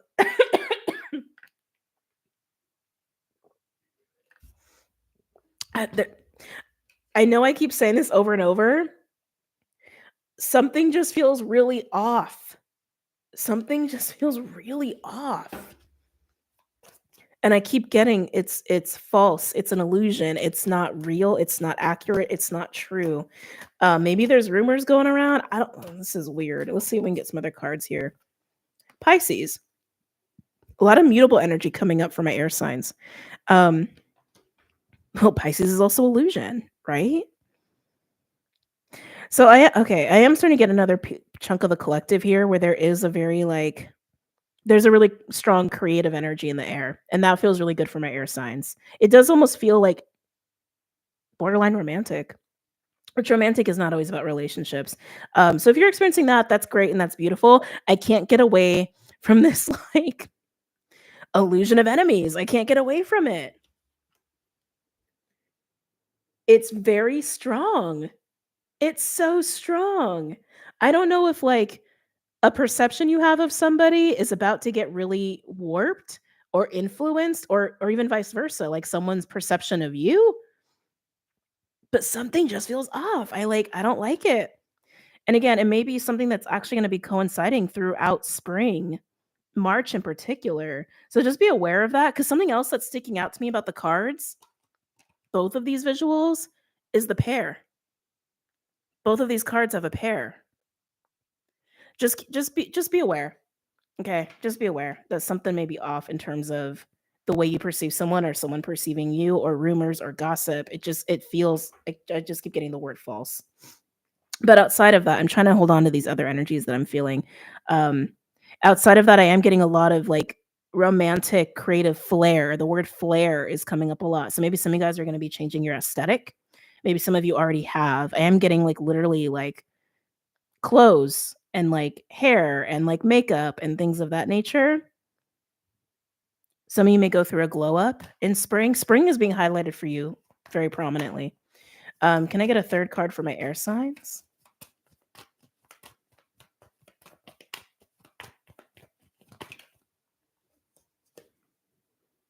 Uranus. Couple things. I like that Uranus is here, especially in terms of the creative energy that I was getting and like this like vibe of aesthetics or a glow up. There's definitely going to be some changes in your network. There's no question about that, air signs. There's definitely going to be a change in your network, okay? And it does with Uranus with the creative stuff that feels really positive to me. It feels very innovative. Actually, it feels innovative. It feels like it's giving you a lot of energy. What's that word? Revitalizing. That's what it is. It feels really revitalizing and fun, but there's something social going on that doesn't feel right. It's actually making me upset, and I can't even pinpoint exactly what's going on. Uranus can be a rebellious energy and sometimes a volatile energy, and I'm not trying to, like, put any fear out there. I'm just saying, like, I would not be shocked if something or someone in your network throws a bomb in the network, is how that wants to be said. It's very weird. It's very weird, and I feel like it's literally rooted in illusion and falsity, like, there's nothing that feels solid about it. Like, solid truth is not a part of this. I just don't like it. I just don't like it, okay? But outside of that, this feels like a very fun, exciting, rejuvenating experience that you're having outside of that, okay? So I would just say stay focused on you, honestly. And I mean, air signs, I know air signs tend to be social anyway. You're air, right? Um, so yeah, have your fun where you can. Just keep your eyes open. I don't Keep your eyes and your ears open and trust your intuition if you start feeling like someone's really off, okay?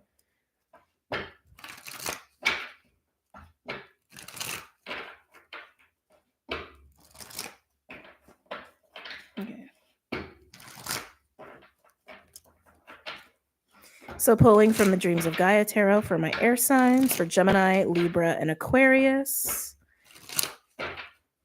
For Gemini, Libra, and Aquarius. They keep bringing up this social shit. This is so weird. If any of you suspect that someone's up to something, I'm getting a little bit of a whistleblower.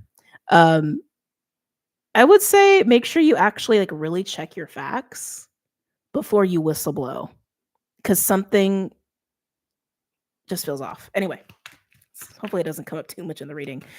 As we continue, any other messages or insights from my air signs? I did do a timestamp, didn't I? Yes, okay. Any other messages or insights for my air signs? Gemini, Libra, Aquarius, pertaining to this spread. Really? Am I taking these? They're saying, yeah, okay. So these also came up for Earth as well. I mean, we're doing elements. Every reading's kind of a collective reading anyway. You also have an Ace of Earth at the bottom.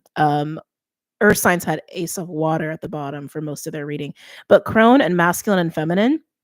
Crone is a very empowered energy through through divine feminine wisdom by a full acceptance of self. And not really feeding into enslavement. It's actually in a way I keep getting rebel with you. It's a little bit of a rebellious energy, but masculine, feminine, this is the Page of Wands in this deck.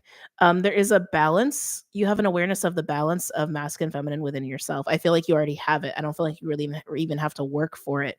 Um, Moving about with your independence and your creative expression seems to be a big part of this. Ooh, maybe that's what this is, air signs. Cause like, yeah, I just keep getting a very confident energy with you. Confident in how you talk, confident in how you're expressing yourself, confident in how you're dressing yourself, confident of how you're looking, of how you want to look in the world, how you want to show up in the world. There's a confidence that you have right now. And I'm wondering if that confidence is throwing people off or ruffling someone's feathers. It's giving me leader. It's giving me leader. It's giving me captivating. And I think you're just in it because you're just being yourself. Um, yeah. Yeah.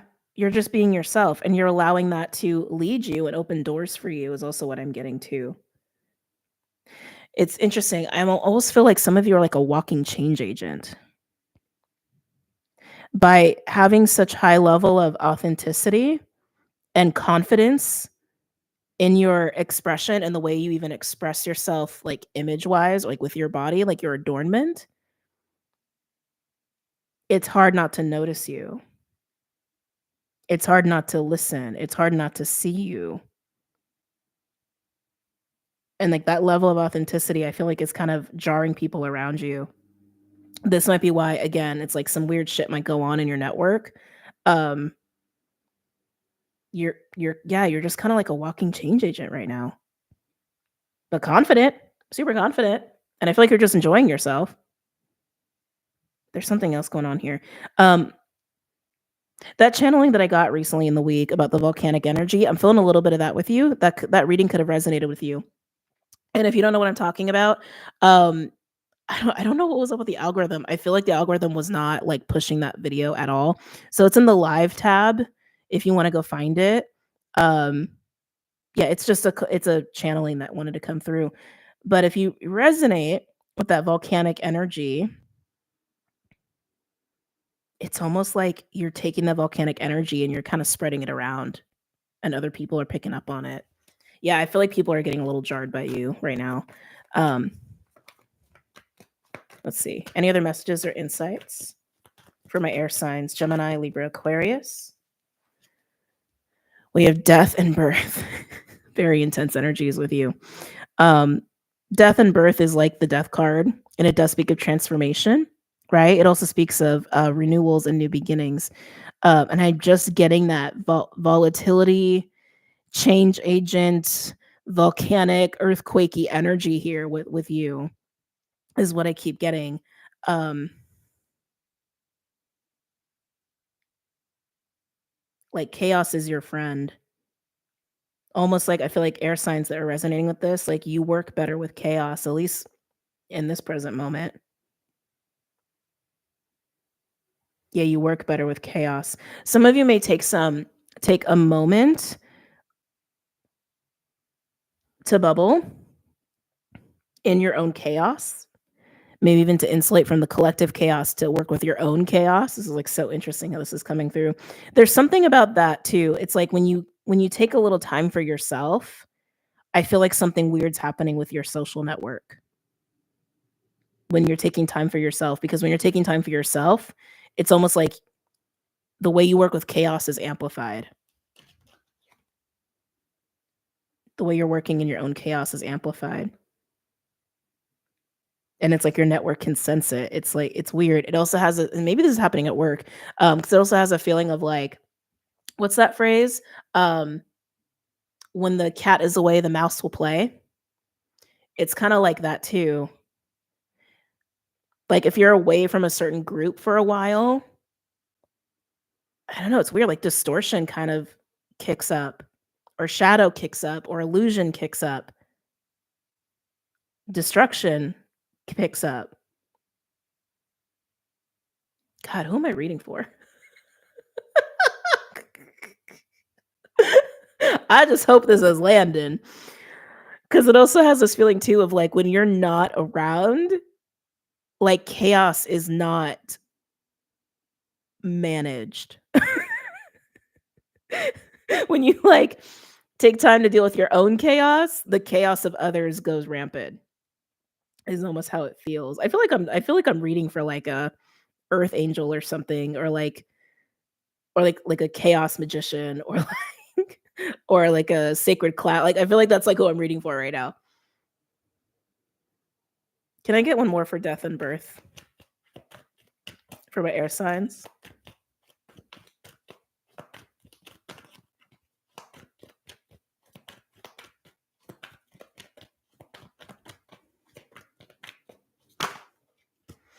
Ooh, a polarity coming out with the 2 of air, which is 2 of swords, which can speak of decision making, but it's also about how we, well, deal with polarity of destruction and creation, of light and dark. I feel like that's literally just amplifying what I already picked up on with you.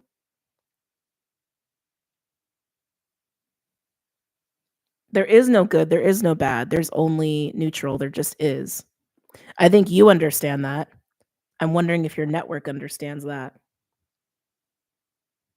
Yeah, because I feel like I'm reading for somebody who knows how to hold the line, who knows how to hold center really well, who knows how to embody, all of these energies, right? Because when you when you embody, maybe you're in Bali, I don't know. When you embody the full spectrum, then you're existing in all of it. You are in this place of union, of centeredness. And I'm realizing at the bottom we have union at the bottom of the deck. But I'm wondering, maybe you have reached this like new level of mastery of that, and maybe certain people around you who haven't may not know how to perceive that, right? So people around you who don't know how to hold that center, they may start to look at you through a lens of good or bad. Excuse me, when there's no good or bad, there just is. There's difficult and not difficult. There's pleasant and unpleasant. But good and bad, there just is. Especially if you're looking at someone's character, right? I mean, if you're a murderer, you're a murderer. But like, you understand what I mean. What else for my air signs? Gemini, Libra, Aquarius.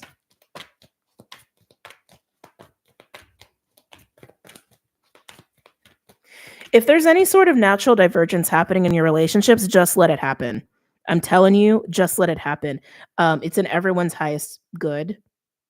It's in everyone's highest good. Because for some of you, like I said, I feel like you're holding center really well. Like you have a sense of mastery about it and a confidence about yourself. And it looks really nice. But it may also be very necessary for other people around you or someone you know to take time for themselves to get to do that for themselves. Okay. So again, if you are diverging from somebody or someone's diverging from you or it's many people, just let it happen. Any other messages or insights for my air signs? Gemini, Libra, Aquarius.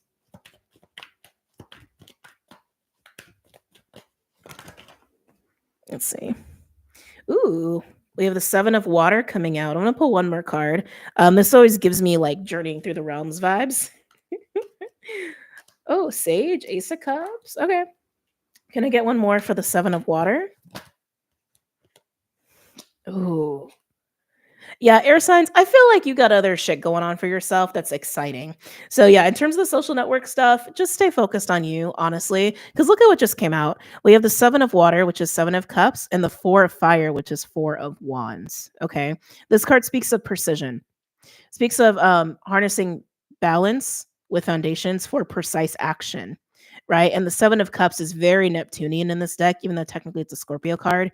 This Seven of Cups literally is like dreams and fantasy and what's really going on in the realms of possibilities. And I feel like this is you anchoring in and acting on how do I want to say, well, your own chaos. The chaos is a big thing with you. I feel like this is you ordering your own chaos, but taking decisive action with it. And I do feel like for the purpose of your own creative expression. And I even just navigating the world, I keep getting it's like you walk into a room and it's like you dress different, you look different, you sound different, but you are confident about it, no matter how jarring it is for other people. That's what I feel from you. And some of you, this is a new way of being for you to have this kind of confidence in your authenticity, in your individuation, in your weirdness, even, right? And it's amazing, and I feel like you're just really getting settled in it and making choices accordingly around navigating the world that way. While other people may freak out around you and not know how to handle you and maybe not know how to handle you. Oh, that's interesting. Some of you, that might be part of why some people are reacting so weird or starting to move into this like enemy energy, because they can't control you anymore. Because they can't control you. Nothing's scarier than someone who is untamed and very confident in their untamedness, right? Very interesting. Okay, we'll pull some tarot cards and then we'll move on.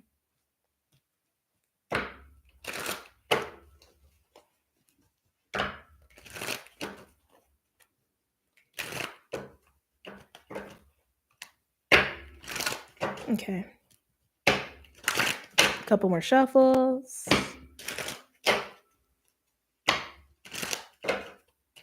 All right. Any other messages or insights for my air signs? Gemini, Libra, Aquarius. We have Knight of Wands. I feel like this is you. Wild. Again, very confident too. But Knight of Wands is Sag. Knight of Wands is, I'm going to go and do what I want because it feels good. And I'm on the go and I'm on the move and you're not going to stop me. Okay. Any other messages or insights for my air signs? Gemini, Libra, Aquarius. Yeah, I want to say some of you, maybe this applies more to Libras just because this is a typical Libra trait. No judgment. But sometimes Libra, you can care a little bit about what people think. Just saying, it is just part of Libra's energy. Um, archetype, I should say. And this definitely is given the vibes of I do not give an F. Of I do not give an F. I'm gonna do what I want in a way that makes me feel good and confident, makes me feel like myself, regardless of what people say and what people want from me or expect from me. Oh yeah. Wow. Wow. Knight of Wands and the Knight of Pentacles. Knight of Pentacles is a confidence card. It's a card of gratitude, a card of radiance and beauty, but it's also a card of independence and feeling very solid within yourself and with your own reality and your own resources and your own time. Yeah, I just feel like you feel really good about you and you're running with it. Again, I'm getting this like change in appearance. Again, Nine of Pentacles can speak of appearances as well. Oh my god, I can't pick up the cards. There we go.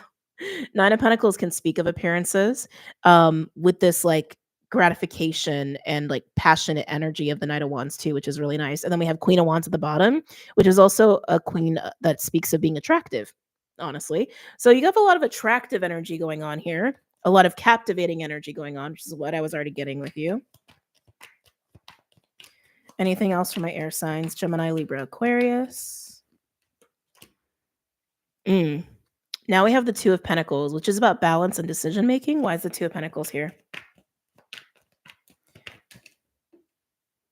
Wheel of Fortune.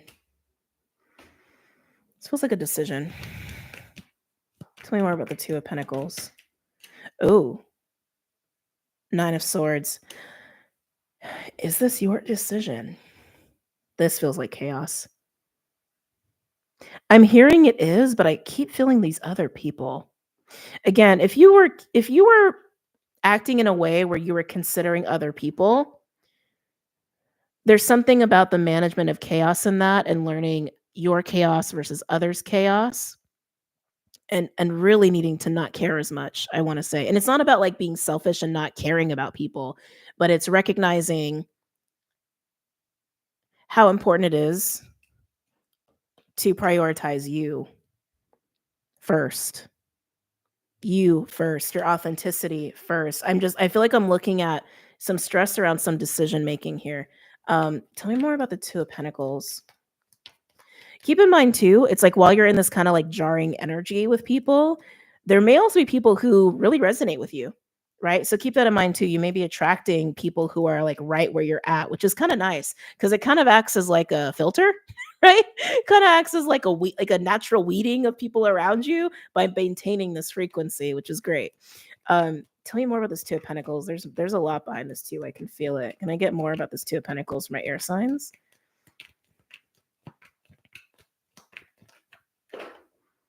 Justice. Oh, sorry. Excuse me. Justice coming out to clarify the Two of Pentacles. Justice is a card of harmony, harmonizing, solutions, resolution, balance. I'm also hearing information and knowledge. That's interesting. I never seen the Justice card like that, but I could see that. She's holding the sword that is knowledge and information and wisdom, right? Um, yeah, I feel like I'm just getting a lot of worry and concern about the right thing, about making the right decisions. What's the right decision? What's the best decision? What's going to bring the best solution? What's going to bring the most harmony? And it's like I keep getting this is like what you're phasing out of, air signs. And not all of you will resonate with that. I feel like Libras might resonate with this more than Gemini or Aquarius, chart depending, obviously, and well, person dependent as well. But yeah, it's giving me like, hold on. Gotta figure out this mirroring camera situation. It's giving me, yeah, what is the ethical decision? What's the right decision? When really it's about prioritizing you being yourself and acting out of what is best for you and what's true to you and not holding back at all on that. I want to get another card for the Knight of Wands and the Nine of Pentacles. Can I get a card for the Knight of Wands and the Nine of Pentacles? This is like high levels of independence here. High levels of it. Interesting. Seven of Pentacles. This seems to have been on your mind quite a bit, actually. I'm going to say that your soul. Maybe it's been on your mind. I feel like it. Yeah, I feel like this has been on your soul with the Seven of Pentacles here, because Seven of Pentacles is trying to figure shit out, making a plan, so to speak. And that goes really well with the Two of Pentacles. The 9 minus the 7 is the 2, right? Like, do I do it? Do I really just go for it? Do I really just say F it and just do what is right for me? What feels good for me? What's a true expression of me, of my desires and my passion? Yeah, it's been on your soul. It's been on your soul for a while, and some of the air signs have had this component of what is right in terms of the people in your life as well. Not all of you have, but some of you have. Okay. No more pussyfooting around is what I want to say. Look at the top. Yeah, we have Tower at the top. Yeah, no more. Yeah, with the Six of Swords and the Page of Wands. No more pussyfooting around. Life is too short. There's too much joy to be had. Okay. All right, let's move on.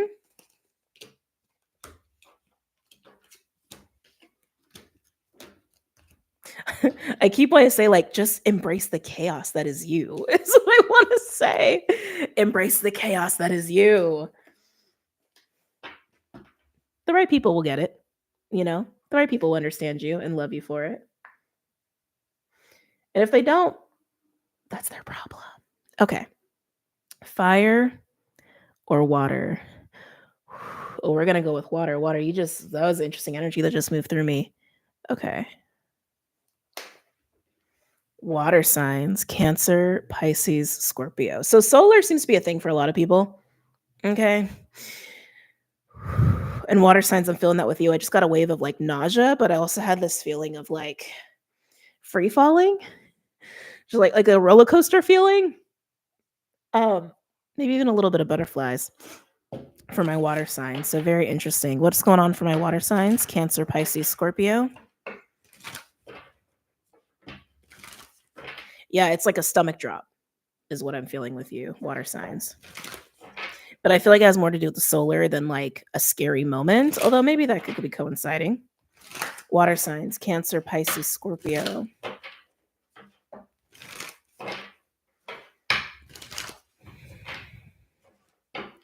Cancer, Pisces, Scorpio.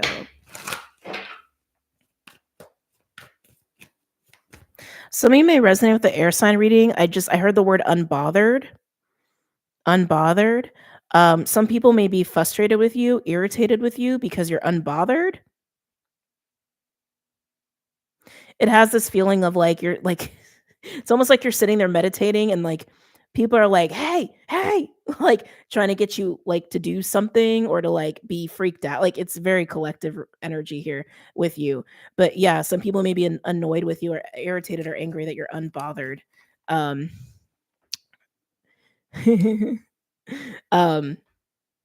I'm gonna get to that in a second. Yeah, you just may resonate with the air sign reading. That's all needed to be said. Let's move on. So let's get back to the stomach feeling here. Leo.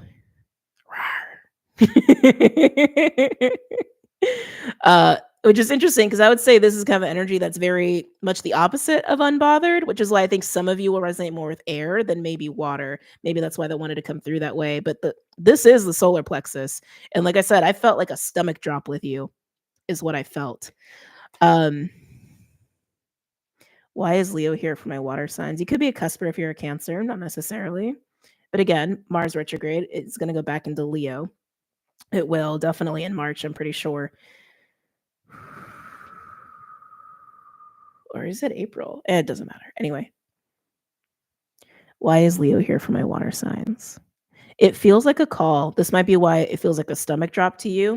Or you may feel some weird stuff in your solar because I almost want to say there's something calling you forward. Calling you forward. Calling you forward. If anyone's provoking you, don't pay attention to them, obviously. But like, I feel something positive with that, with the being called forward. It feels like judgment, the judgment card. Pallas Athena with think. Water signs. This is an interesting vibe because I feel like with you, I am getting a little bit of inactivity, almost like being very anchored, very anchored in where you're at and what you're doing. But both of these cards are speaking to like a stirring and a pulling and a calling to like to take action, to be honest with you, to take action, to do something, to respond. Because even with Pallas Athena, it like says think, right? Pallas Athena is very Libran and also can speak to like wisdom and the arts. But Pallas Athena also has to do with resolution, solutions. And Leo, I mean, we know Leo. Leo is fire. Leo is being seen. Leo is getting up and displaying even. You are being called forward. And I wanna say it's for the purpose of, like, something about you and providing a solution. But I almost feel like you feel literally, like, stationary or even very quiet. Trying to think of a good, like, analogy here. Like, you almost feel like a tree, and it's almost like they want you to come out of the tree and, like, be a human. It's almost how it feels. It's so interesting.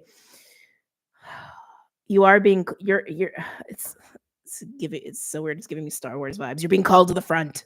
It's like you're being called to say something, you're being called to do something, you're being called to, like, be a solution provider in some way, shape, or form.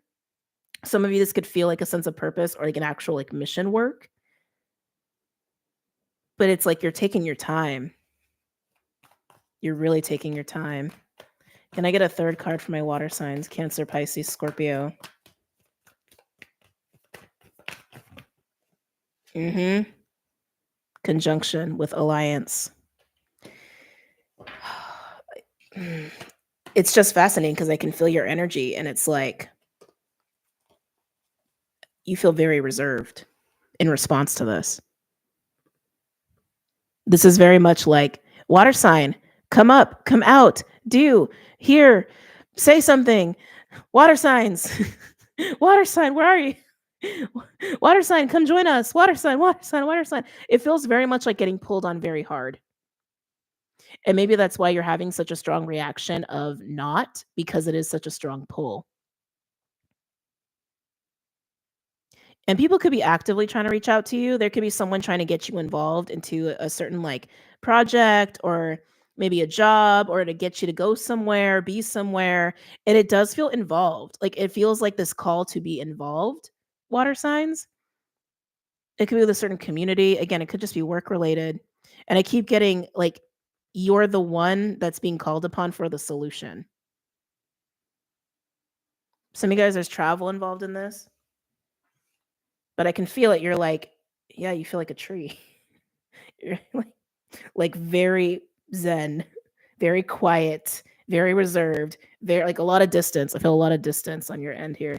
Let's go ahead and pull from the dreams of Gaia.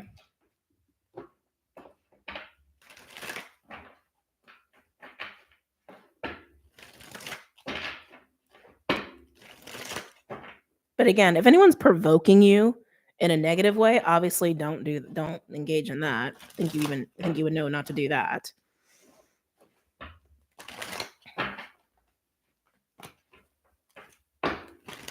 It's giving me sleeping giant vibes. This is so weird. It's like there's a little bit of like war references going on here because they even just got pulled back to Pearl Harbor. Um, and that's that statement, we've awoken a sleeping giant. Yeah, there's something so provoking here that I'm also wondering like who's doing the pulling? Who's doing the provocation? There is something about the way this is pulling on you that I think is like might provoke or evoke like your inner giant. Who am I reading for? Who are you? Oh, water signs, Cancer, Pisces, Scorpio. Wisdom. Yeah, that's totally what I feel like what you're doing right now. You are the hermit. You are the sage in your tree or in your cave, in your bubble, minding your damn business. It's that is what I feel with you. Hardcore. Wisdom is basically the hermit card, which also, just like the hermit card, seeks truth and enlightenment through the star, through that light, seeks the light in the darkness within the self, right? So I totally feel like that's you. Okay. Again, minding your business.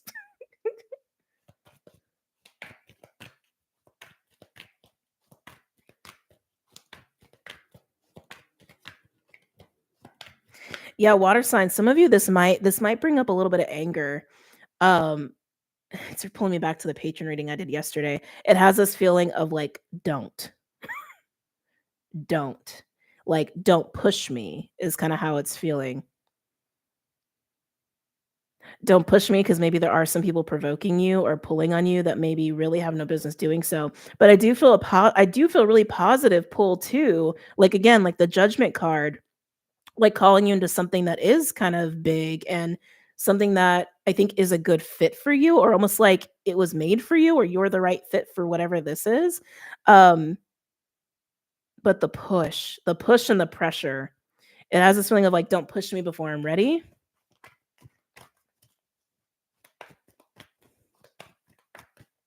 You could feel like you are really needing this kind of space right now and this kind of solitude right now. It does feel like solitude. And maybe you're just are spending a lot of time with yourself and with spirit and just like at peace. Oh, I think that's part of this too. Some of you guys might feel like your peace is interrupted. Any other messages or insights from my water signs? Cancer, Pisces, Scorpio. Leo. Maybe some of you guys have Leo in your chart. King of Fire. That is basically the Leo card. I'm just saying. Okay. It basically is. Cats could be a thing for you. Lyra could also be a thing for you. Um, but yeah, Wisdom and the King of Fire. I feel like you are the King of Fire here. Absolutely. Absolutely. And I feel like this is like the aspect of you that is the giant that's sleeping within you. You know what? Okay, water signs. I feel like you have been in a period of rejuvenation, of rest, of recovery, of reflection, calibrating even. I also want to say calibrating. And you absolutely have this King of Fire energy to you. We all do, right? To some extent we all do. But there's something about this piece of you that does feel like is resting right now. Like, let me rest. This is very much like coinciding with Mars retrograde as well, and this like switch up energy. So this energy is meant to come up and out. It is. This is okay. Thank you. This is also why you are withdrawing and you're like trying to hold your space. This is totally tying into the collective energy that I was speaking to, because you are aware and you do have the wisdom of timing, which is also the mastery of the King of Fire as well. We don't really talk about that a lot in tarot, but it is. The King of Fire has a mastery of timing, a mastery of how to use their own energy and reserves and resources so that we don't burn out, right? So that we take action in a way that's efficient and that makes sense. So, yeah, if you are feeling that pressure, right, you are feeling the stirring of the collective energy, the collective chaos, the switch up, all the things that we've been talking about. And I feel like you have that wisdom of it is not the right time. Don't push me. It's very annoyed. It is. There's definitely an aggravated energy there. Um, some of you, I think, are also perceiving your King of Fire energy to be like a God aspect. So don't get hung up on that word too much. It's just like you can even say your higher self. It's like a piece of you that is very well acquainted with creator energy. I'm gonna say it that way. It's like the creator archetype for you. It's creator archetype. It's very strong masculine energy. It's very in tune with divine energies. It's very sovereign. And I want to say it's even the piece of you that's protective of your own peace. It's all those things. I want to say it's your own divine masculine energy. You can chop it up to just that. And you're going to act from that place when it's the right time, no sooner, no later. You know that, you're aware of that. People around you might not be. Thank you. Some of you, it's also a recognition of sensing that timing is coming. So if you've been feeling that restless energy that we've been talking about, that's you sensing that the time is near. It doesn't mean act now, and I think you know that, but this is also speaking to how you're coping with that restlessness, with that knowing that the time is close to get into that energy. Okay. But yeah, if anyone else around you is picking up on that energy, they probably are putting pressure on you, or they're probably feeding that restlessness, and you're like, no, no, no, no, no. Whoo. Water signs. Yep, there's your awareness of it. We have heaven and earth with the queen of air. You are aware of the balance and alignment of as above, so below. This is you literally just having discernment over it and having that connection and attunement with spirit on this. So, yes, you're aware that there is a shift that you're experiencing. You, again, may feel called to take action in a very specific way in your own life, in whatever way. Um, but you know exactly when it's going to be the right time, no sooner, no later. The more time you spend centering and grounding and getting deep within yourself, you're going to have a stronger awareness of this timing. Okay. Um, and it's not going to pass you by because it's going to be very natural to you to take action when it feels like it's the right time because it's an alignment thing. Right. And again, if anyone's pressuring you, just know. Just know. No, no, no. Oh, some of you, that might be how you get led into it, actually, now that I'm, like, really feeling into that. Because like I mentioned before, Mars retrograde going to Venus retrograde, right? When Mars is retrograde, leaning into our feminine energy really supports us. When Venus is retrograde, leaning into our masculine energy really supports us. Mars and Leo basically preparing us for this retrograde phase of Venus with Mercury and the lead into Saturn Aries. I'm not gonna talk too much about that. Um, some of you, I'm getting the voice with you. Some of you may need to be very strong in your voice to hold that boundary. Yeah, and there's something about that that feels rooted in your own masculine energy. Okay, let's keep going.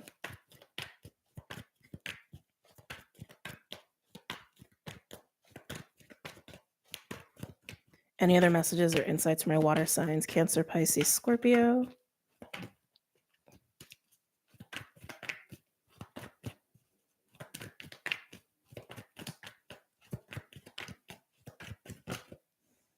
Yeah, so water signs, if this is resonating for you and you've been kind of like hermiting, I recommend continuing to hermit. I recommend continuing to really work on that connection you have to your awareness of this energy and awareness of timing and your connection to spirit on this. Okay. It's only going to make it easier. We have desire coming out. Desire is passion. This also speaks of like devil energy, of like carnal desires here. Tell me more about desire. This is going along with a conjunction of alliance and the involvement of other people. Okay. Tell me more about desire for my water signs, Cancer, Pisces, Scorpio.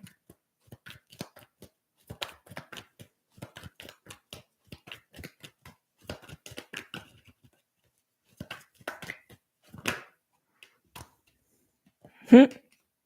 Four of Wands. I forget what other sign this came out for. Or element, sorry. I forget what other element this came out for, but it did come out for one. I'm sure someone will put it in the comments here.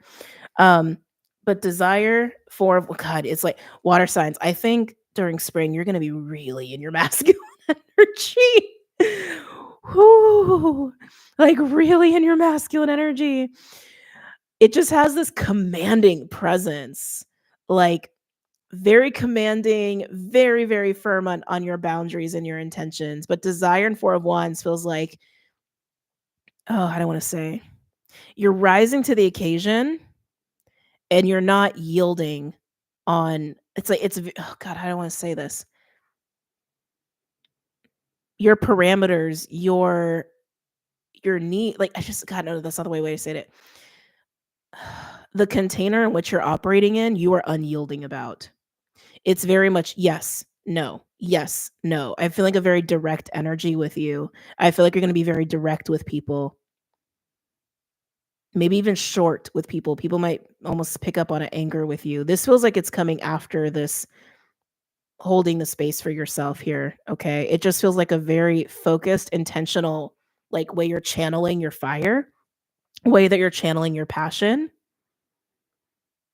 and it does feel very leader oriented, it really does. I almost feel like some of you guys may be, like, starting your own business or maybe getting promoted at work, and people have to answer to you, and you're just being very direct and very clear, like you are leading the pack is how it's feeling.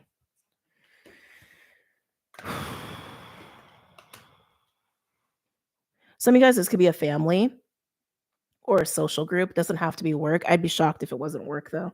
Um, can I get one more on that? Can I get one more on desire and the 4 of Wands for my water signs? Interesting. As I said, family, we have 6 of Cups coming out. 6 of Cups is nostalgia, it's patterns, it's soul contracts. It's the essence of the soul is honestly how I look at the 6 of Cups. Um, it's nice because it also feels like it actually does soften some of this like energy that I'm feeling with you. And I'm just getting this like level of responsibility that you're moving into. And I want to say, like, looking after people or people having to answer to you or hiring people or getting promoted. But the 6 of Cups tells me that there's actually like soul family involved in this. This is very specific. Um, Scarcely was at the top. 6 of Pentacles, 6 of Earth, which is a generosity and a balance. Sixes may be a thing for you, water signs. Um, it just feels like you're going to, when you're ready to emerge, when the giant is ready to awaken, so to speak, you're very clear, you're very focused, and you're very unyielding from that focus. And it feels like you are providing some sort of harmony, you're providing some sort of solution, you're providing some sort of wisdom, you're providing some sort of direction, you're providing some sort of guidance or assistance in some way to other people. Like, that is very clear here. It's very commanding. It's very masculine. Interesting. All right, let's pull from the tarot and then we'll move on. Mercy. Love you. Okay. By the way, don't forget to hit the like button if you're in here and you are enjoying the readings today.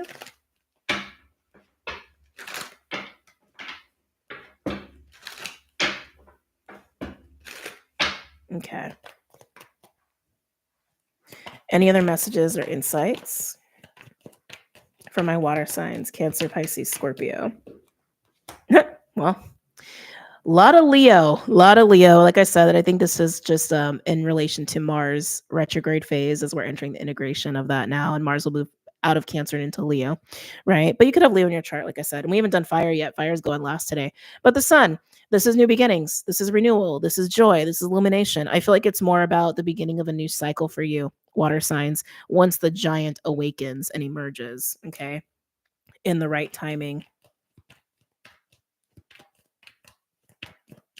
Some of you in this, like, when the giant is ready to awaken, so interesting how it's coming through. Some of you may also have some clarity too about the people around you, especially in how you're being provoked or how people are pulling on you. It just feels like it's coinciding.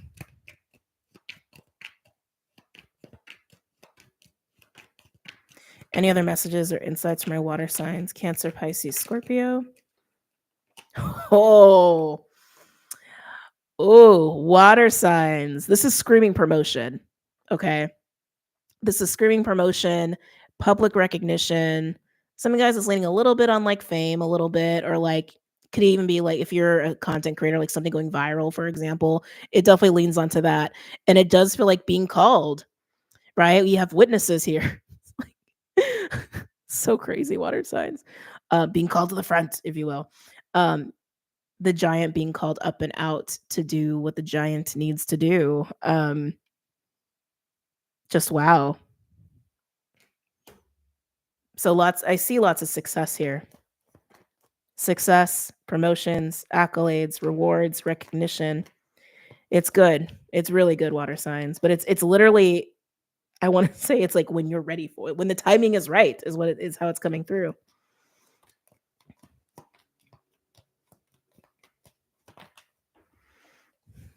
Three of Wands. It's also an interesting card to come out here. Three of Wands is expectations and optimism, right? What you looking at, buddy? What's up? I just like saw his little face in the camera. It's like, what? What? Are you tired of sleeping? Mm. Sorry. All right. But Three of Wands, it's expectations and optimism and looking forward to the future, looking ahead. It actually landed on this side of the sun card as well. Almost feels like it's looking at the sun.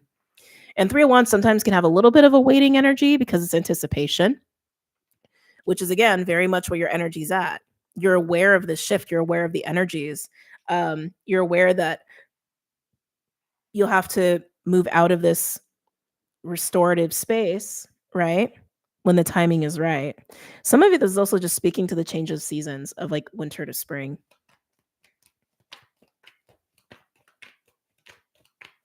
Any other messages or insights? Oh, Eight of Cups. Okay. So Eight of Cups is Saturn Pisces. It's weird. I just thought I smelled something burning. Eight of Cups is Saturn Pisces. Eight of Cups is emotionally detaching and leaving behind certain things that we don't need to take with us moving forward. It's very interesting why this is here. Tell me why the Eight of Cups is here. Why is the Eight of Cups here for my water signs? For Cancer, Pisces. Wow, leading right into the Ace of Pentacles, which is basically supporting all of this. But Eight of Cups is very clear that that's also leaving things behind at the same time to get to this new cycle. Clarify the Eight of Cups.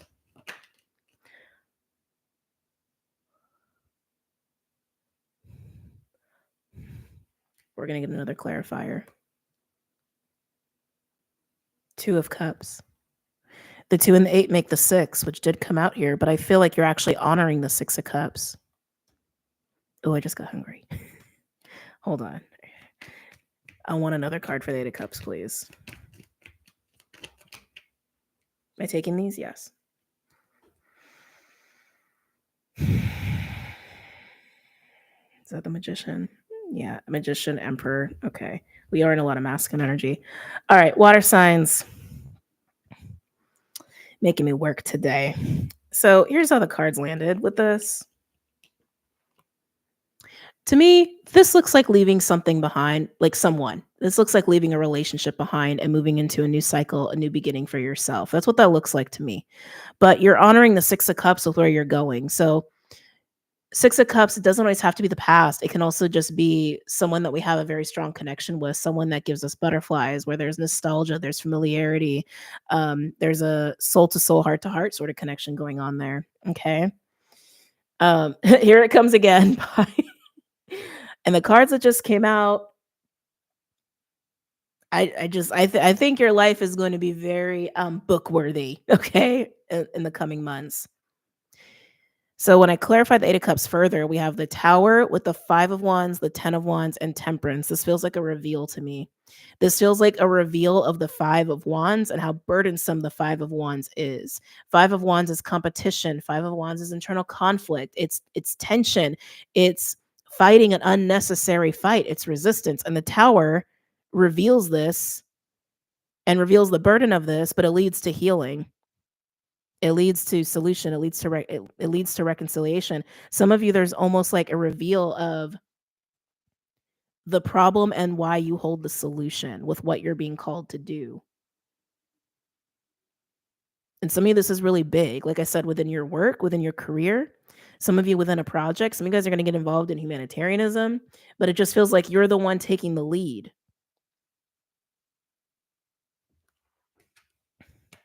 And some of you may feel like you need to walk away from a relationship to honor this. Some of you, the resistance, an unnecessary problem. I'm hearing it's unnecessary. An unnecessary problem that you hold the solution for is around a certain connection, and you hold the solution to that. So it's very interesting how this is coming through. Because some of you, yeah, it's leaving a relationship behind. Some of you, it's actually embracing a partnership. Doesn't have to be romantic. It can be a business partnership or just a collaborative friendship. But it feels like you're the one who will recognize the unnecessary problem. This also might be why the provocation is such a thing too, because it's like, don't push me, don't push me, don't push me, which is that Five of Wands energy too. And then boom, the sleeping giant awakens because you see the unnecessary problem, you see the burden of the unnecessary problem, and you see how to fix it. And when you're ready to take action on it, you will.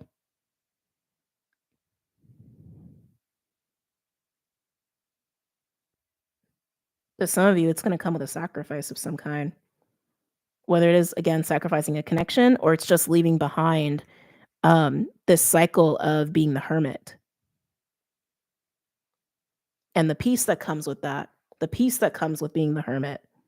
Some of you have been in the hermit energy for a long time. It's a very interesting reading, water signs.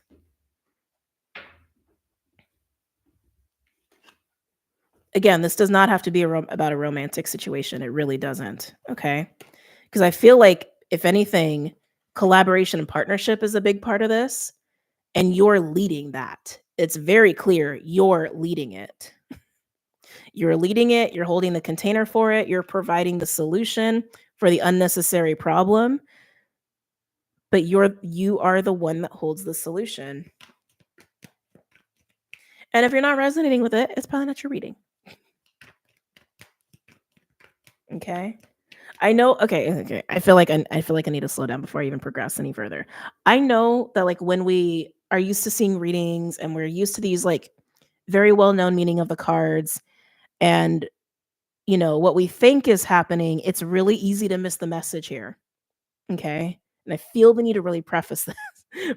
Like, I feel the need to really state that and even encourage you to not go with what you think it is here. Okay.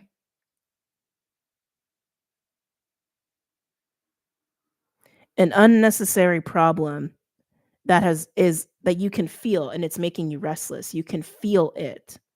And when you become aware of it, you become aware that you hold the solution and what the solution is. That problem and that solution doesn't even have to be part of your personal life. It can be part of something that you're seeing in people around you, or in your family, or at work, or in your home, or even bigger, like with the collective, right? It doesn't have to be about very specific relationships or even romantic relationships. I know that in tarot land, we do associate this with romance. It doesn't have to mean that. Okay. But it's very clear that you're the one who's going to see this and you're the one who's going to take action on this, because it seems like you're the one. And this whole, like, waking giant that I keep getting, it feels like it's an empowered piece of you that's finally emerging. And some of you, this is a piece of you that's never emerged.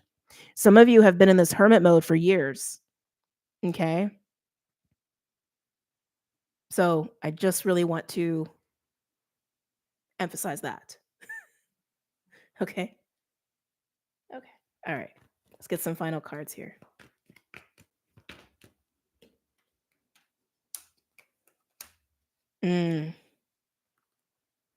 We have Five of Pentacles and the Ace of Cups. This is interesting. I feel like, we were just talking about the Hermit. I feel like this is kind of emphasizing that Hermit energy of the Five of Pentacles and the Ace of Cups. Water signs, I feel like you have found peace and solace in your hermit mode, or being able to take a lot of space for yourself. Some of you, it's a form of isolating. Some of you, it's just a form of really being within yourself and not engaging a lot with other people, or not engaging with the world. You may be a highly sensitive person. Okay. But this is kind of speaking to you keeping your cup to yourself. Okay. Which I don't think is a bad thing at all. But, like, I think this is also why this is, how do I want to say?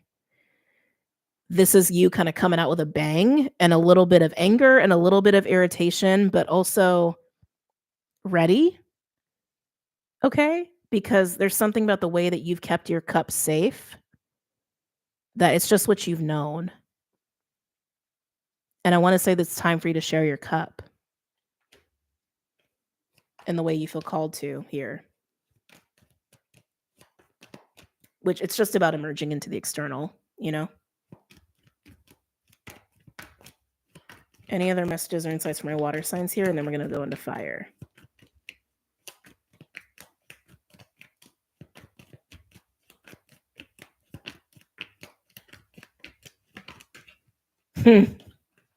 Interesting. Hermit energy, and now we have the Hanged Man. Yeah, again, there's a timing to this. There's definitely a timing to this, and it's a timing that you've been aware of. The hangman usually comes out when we are also going through a period of enlightenment or a period of spiritual growth. You have needed to keep your cup to yourself or be in hermit mode or have a lot of space to yourself or isolating or whatever word you want to use for it, because it's actually been really important for your own development. Some of you can even say for your own healing here or for your own spiritual journey. And I want to say it's been preparing you even for this moment, for this sleeping giant to awaken out of you.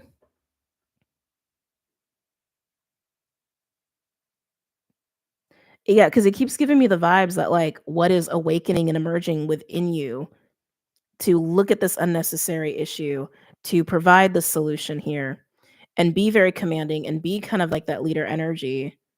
It's people haven't seen it before, is what I'm gathering. Okay. Whew. Yeah, a sense of responsibility to answering this call. Interesting. Okay, let's move on. Water signs. It's a very real reading. It's a very intense reading. Whew. And we're going to fire. Oh dang, 2.5 hours. I know, it's always like that, right?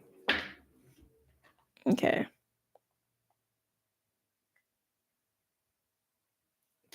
You are just amazing. Okay. I know, I could pet you all day. All right, fire signs. This is probably going to be another interest. Really? That was not necessary. He just threw my pen on the ground just because.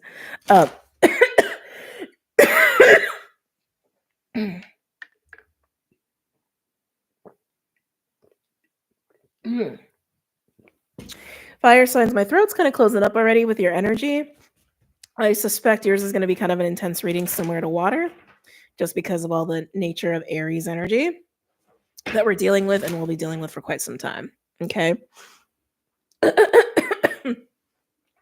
So I wasn't going to talk about Saturn too much, but I'll mention it here. Saturn moves into Aries in May, when we are going through the integration period of Venus retrograde, and we're also going to be finishing out the Mars retrograde integration period. And just after the eclipses, Saturn will move into Aries, but it's not going to be there for very long. It's going to retrograde in July. So the Saturn Aries energy that everybody's super amped for, we're going to get a taste of it, but we're not going to be really experiencing it a lot. Okay. But Aries energy is going to dominate. So much energy with you, fire signs. Oh my God. Excuse me. Oh, Aries energy is going to dominate the collective energies from March.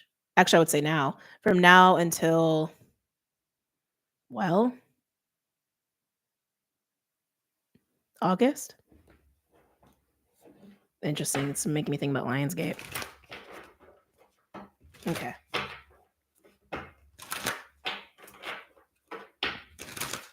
We also have Neptune moving into Aries too relatively soon. But anyway, let's get focused on you, fire signs. Aries, Leo, Sag. Aries, Leo, Sag. Any messages or insights for my fire signs for their highest good?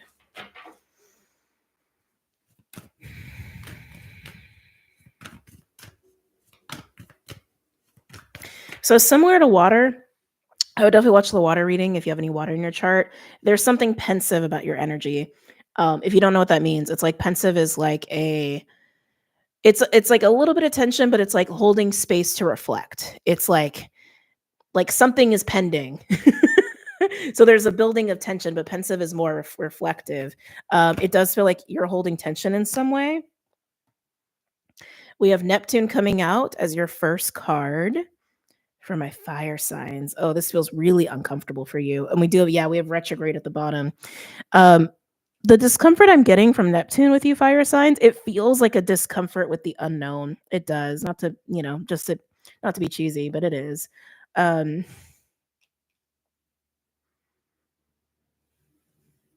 it's an anxious energy. It's an anxious, irritated energy. You actually might be getting angry or like be having like bouts of anger. Oh, my throat. It's almost like you're waiting for a download. It's like you're waiting for clarity, you're waiting for download, you're waiting for illusion to lift, you're waiting for confusion to lift, but I feel like you're perceiving confusion and illusion when it's really just the unknown. I feel like you would actually really benefit from honestly just surrendering to this energy and just surrendering to learning, to being uncomfortable with not knowing. Ooh. Aquarius, I think you're the only element to get this card today. Aquarius with collaborate. Something is just not fully clear for you on this front though. Like again, you're waiting for the full picture, you're waiting for the full download, you're waiting for the full clarity, you're waiting for the full truth, you're waiting for the full plan. I feel like fire signs, there are things you want. There's definitely things you want. And I want to say plans you want to get in order for the things you want. That feels very clear. But what isn't clear is, oh, it's like suddenly it feels crunchy. Like, like, you know what you want, you know, like, what the plans you wanna make around it, but then suddenly if something feels crunchy, like, something feels uncertain, something feels like, "Oh, maybe not right now, maybe not yet," but, like, almost like even if you have the things you want outside of the things you want, there could be other things getting in the way, impeding that. Hi, buddy. Aquarius is also implying that there's, a new energy about what you want. I hear you. And a creative vibe, also community. Bigger like, higher good, highest good, higher good is also what's coming through. Purpose, something that matters. Yeah, yeah. It's like you wanna devote more time and energy into things that are bigger than you. That's what it is, into things that are bigger than you. And there's almost this feeling like other things are kind of preventing you from doing that or preventing you from getting it up off the ground, um, making those investments. And there's like an unknown factor of when you'll be able to do that. There's like yeah, you're aware that there are certain things out of your control that are making it difficult for you to invest in these things right now. Can I get a third card for my fire signs? Aries, Leo, Sag.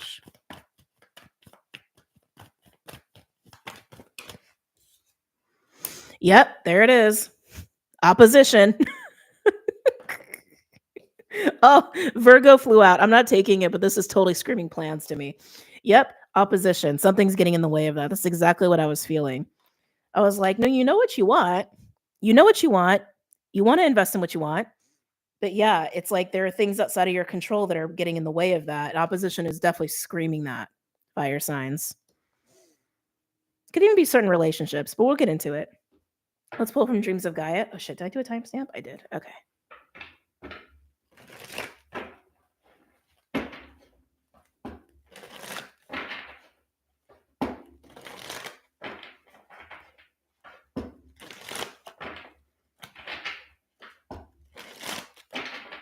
Any messages or insights for my fire signs? Aries, Leo, Sag.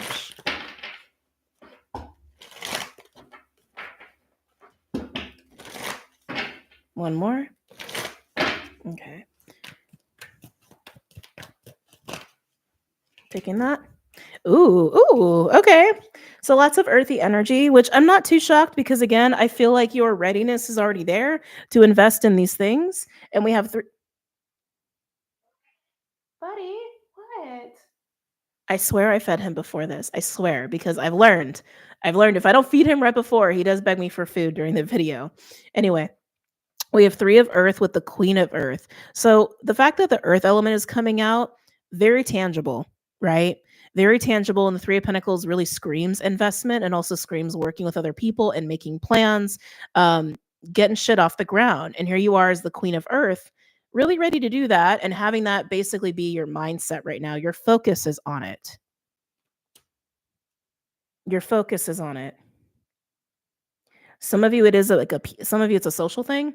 Some of you, it's making sure you do it with the right people. And that could also be unclear because there could be something going on in your other relationships that's impeding your ability to invest in the right relationships for these things. Not all of you, it's a social thing. Some of you, it's like purely like practical, logistical.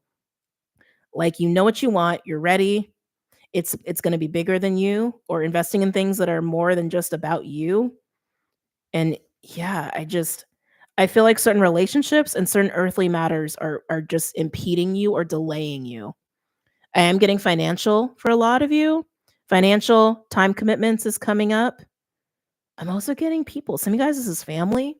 Family obligations are getting in the way.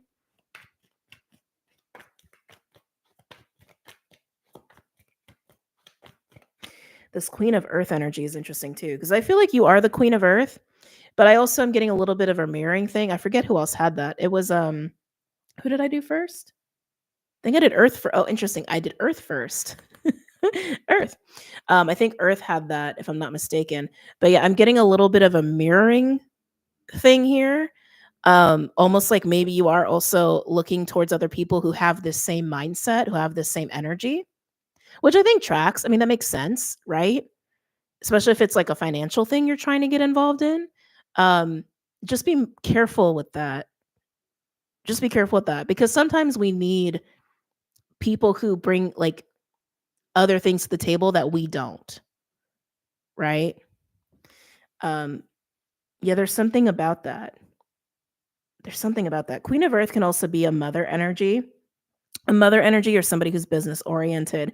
And I am also getting a little shadow. So yeah, again, I'm just getting like these weird things around your relationships, the right people, and also people who disrupt you. And maybe some of the people who disrupt you, you are obligated to them for whatever reason because of work or family obligations. And I keep getting a shadowy Queen of Earth energy. Shadowy Queen of Earth energy is very greedy, very materialistic, and very controlling. Superficial. I'm hearing superficial. You'll know if that applies to you. Let's keep going. Any other messages or insights for my fire signs? Aries, Leo, Sagittarius. Let's see here. Ooh, you're the only one to get the Page of Water. We have emotion and intellect with the Page of Water coming out. It's one of my favorite cards. And then desire. Desire also came out for water signs. Could be dealing with a water sign unnecessarily.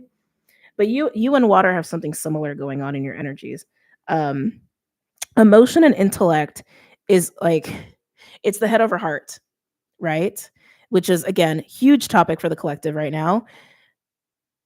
There's always room at the table for intellect. We need intellect. We need that. We need logic, right? But if we are not like operating out of our compass, right, there's kind of no point into like trying to use our intellect because we're not operating in a way that's true to us, right?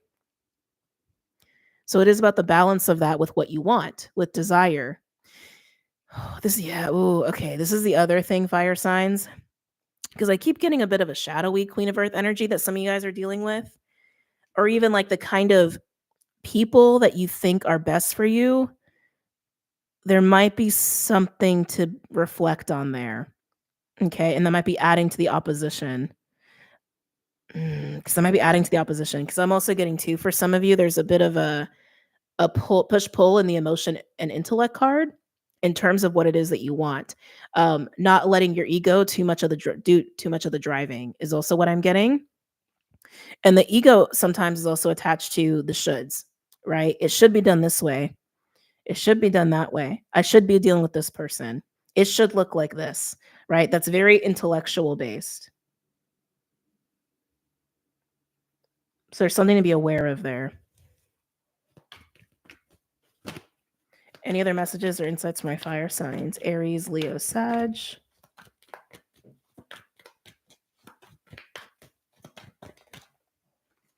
No one else has gotten this card either. We have, sorry, he's like really acting up. Hold on. Hey, Oh, I know you know better than that. Sorry, he was jumping on my computer, which could be bad for a live. Okay. Seven of Fire. This is a card that speaks of bravery, but in this deck in particular, it speaks of using the voice. And my voice was getting very tight with you. Very tight with you. Um, mm. Yeah, fire signs. I feel like there's a need to get very clear on your relationships and the people that you're dealing with in terms of your commitments. Because I keep getting that's where the rub is happening. Like intrusive obligations, intrusive relationships, and I'm getting family and work very specifically. And this need to be very clear and calibrated with your heart and your head, right? In terms of how you're acting on what it is that you want and being very clear about it with other people, being clear about your boundaries, being clear on what you're going to do and why you're going to do it and why you're going to prioritize the things you're going to prioritize. It's also going to help you to get very clear too on if you're dealing with very shadowy people or not. Yeah. Can I get one final card for my fire signs? And then we're going to move into tarot. Tell me more about the Three of Pentacles and the Queen of Pentacles.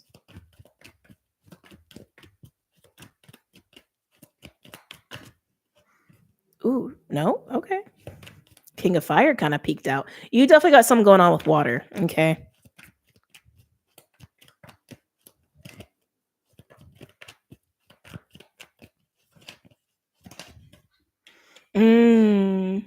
We have the Maiden and we have the King of Earth on the bottom, the King and Queen of Earth showing up, which is really nice. It's funny because King of Fire tried to poke out and then it was like, no, no, no, no. But King of Fire is a great match to the Queen of Earth. And again, that's kind of honing in on what I was getting before. Like it's almost like you're trying to deal with another Queen of Earth energy. And something about that feels off. And I thought it was maybe the element, but maybe it's actually the masculine feminine polarity. Okay. So again, kind of doing a checks and balances of who you're dealing with, who you're investing in, who you're obligated to, in what environments and why, and how does that affect you acting on what it is you really want and your boundaries and using your voice accordingly, along with staying balanced in your heart and your mind here. Okay. But Maiden coming out is really nice. I love that this is here because Maiden is a very ah, it's like it's a very open and receptive space to be in, state to be in. And it comes with exploration. It actually speaks, are you willing to explore yourself a little bit? Are you willing to explore the unknown a little bit? Are you willing to not really have so much control and see where things lead you? Again, maintaining your compass, right? Maintaining your compass and your boundaries, but be willing to embrace the unknown and see how you grow through that and see what you can build through that. I love that that's coming through with all of that. That's awesome. And especially with the King of Earth on the bottom, I think that's also just, again, really getting clear as to maybe who are some good supportive people for you right now, people who match you in your intentions and what matters to you, but people who can also bring something different to the table that you don't really possess right now. For some of you, this can also be like allowing people into your space that can offer you support, right? And who also respect your boundaries. This is very feminine energy to be in. And also, this is about maintaining your own polarity as well, right? Very cool. All right, let's go ahead and pull some tarot cards.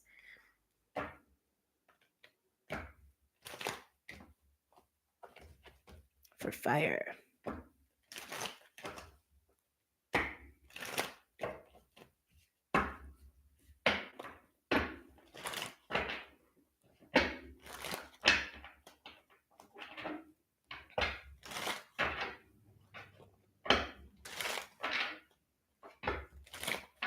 One more. Okay. Hey, hey, hey, hey. Come on. Sorry. He's making the stern mama come out. All right. Any other messages or insights for my fire signs? Aries, Leo, Sag.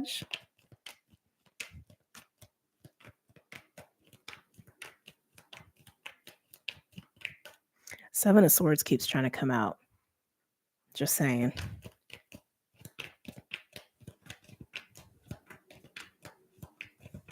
He is awakening the giant. Hmm. Hmm. Any messages or insights for my fire signs? Aries, Leo, Sag. Oh, that's too many. That's too many. I'm not taking all that. It's like 8 cards. Thank you. Interesting. 5 of Pentacles coming out. This is Taurus energy. Sometimes this can be down and out, scarcity mindset, financial struggles and issues. Maybe even like, maybe even being pushed out by other people, being misunderstood. Why is the 5 of Pentacles out here? Overcoming is what I'm hearing. Overcoming. Fire signs. It feels like part of this focus for you is also of overcoming. Uh, I'm getting distress, unpleasantries. Is that even a word? I don't know if that's a word. I know pleasantries is a word. Um, I'm getting this very rough, exhausting energy with you with this. And I think that's why you're in this mode of, what do I really want? I want to invest in what I really want. This feels like you have kind of been lacking. This feels like a very dried out energy. Like dried out, depleted, distressed, uncomfortable. Yeah, that's what I'm getting. That's what I'm getting. And some of you feel like you've been just kind of, how do I want to say this? At the mercy and whimsy of external forces, almost like maybe there have been things outside of your control that have gotten you into this state. Excuse me. Some of you guys, this could be financial struggles as well. Okay. Hey, buddy. Sorry.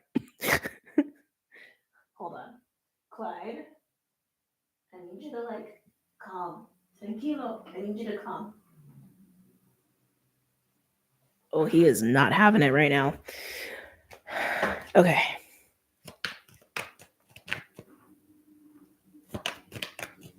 I love that you guys are laughing. I see all the little laughy emojis in the corner. Beautiful. Beautiful. Yep. Mm-hmm. Mm-hmm. Oh, we have 5 of Pentacles, Wheel of Fortune, and the 7 of Wands. This is changing for you because you are getting into this place of like, wait a minute, I should be prioritizing what actually makes me happy and what I really desire and what's really good for me with the 7 of Wands. That's standing your ground, that's standing for something and the bravery to do it. Remember, you have this card come out already. And I do feel like a utilization of your voice is part of that, especially to affirm boundaries where needed, so that when it comes to certain relationships or certain environments that keep getting work and like family, very very specific, that keep interrupting you and adding to that 5 of Pentacles, that keep depleting you, no more. That is changing the course for you, but it's you recognizing that you need to do that, right? That you need to take control in that way. We also have Knight of Swords at the bottom, that communication factor, ooh, that you're called to do, communicating in the way that you're called to by maintaining that boundary, putting those boundaries in place and saying, wait, I need to do me. I need to do what I feel good doing. Yeah, I just feel like demanding. Like I feel like these disruptions with work, and again, I keep getting family, but it could be just relationships in general, have been demanding on your energy. Anything else for fire signs? Aries, Leo, Sag. Hierophant. Oh geez.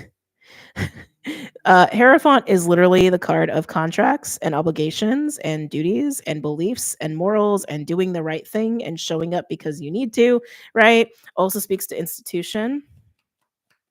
Tell me about the Hierophant. Why is the Hierophant here? Yeah. Oh, I knew that 7 of Swords is going to come out. It kept peeking through. It kept peeking through. Yeah, I feel like you have been like answering to the Hierophant in a way that feels like it's been demanding of your energy and depleting of your energy. The Hierophant, hold on a second, Bubs. Again, the Hierophant can be contracts. It's technically like written contracts. Um, can also be soul contracts. It's like the unspoken or unwritten contract, right? It's like the things that we agree to, the things that we sign up for, like again, verbally or not. There's something about power of words here, like almost like you have been kind of pulled into the Hierophant and the expectations of the Hierophant without actually agreeing to it out loud. Some of you guys are going to start either exercising or being reminded of, or finally recognizing the power of words and how certain words that are said like kind of sign us up for certain obligations. And also, even when we like don't say something, we are kind of silently agreeing to things, right? So again, the power of words here is very strong. um but Hierophant, I just ugh. Some of you, this can also just be representative of a relationship where someone feels like they hold power over you, or some say so, or some kind of like, oh, I'm older or I'm more wise or whatever, like a hierarchy, okay, over you. Trying to feel what else is in here. Some of you guys, this is also like a mentor. Oh, some of you guys, this is a mentor. Probably a mentor you don't need to be mentoring with anymore. Just saying.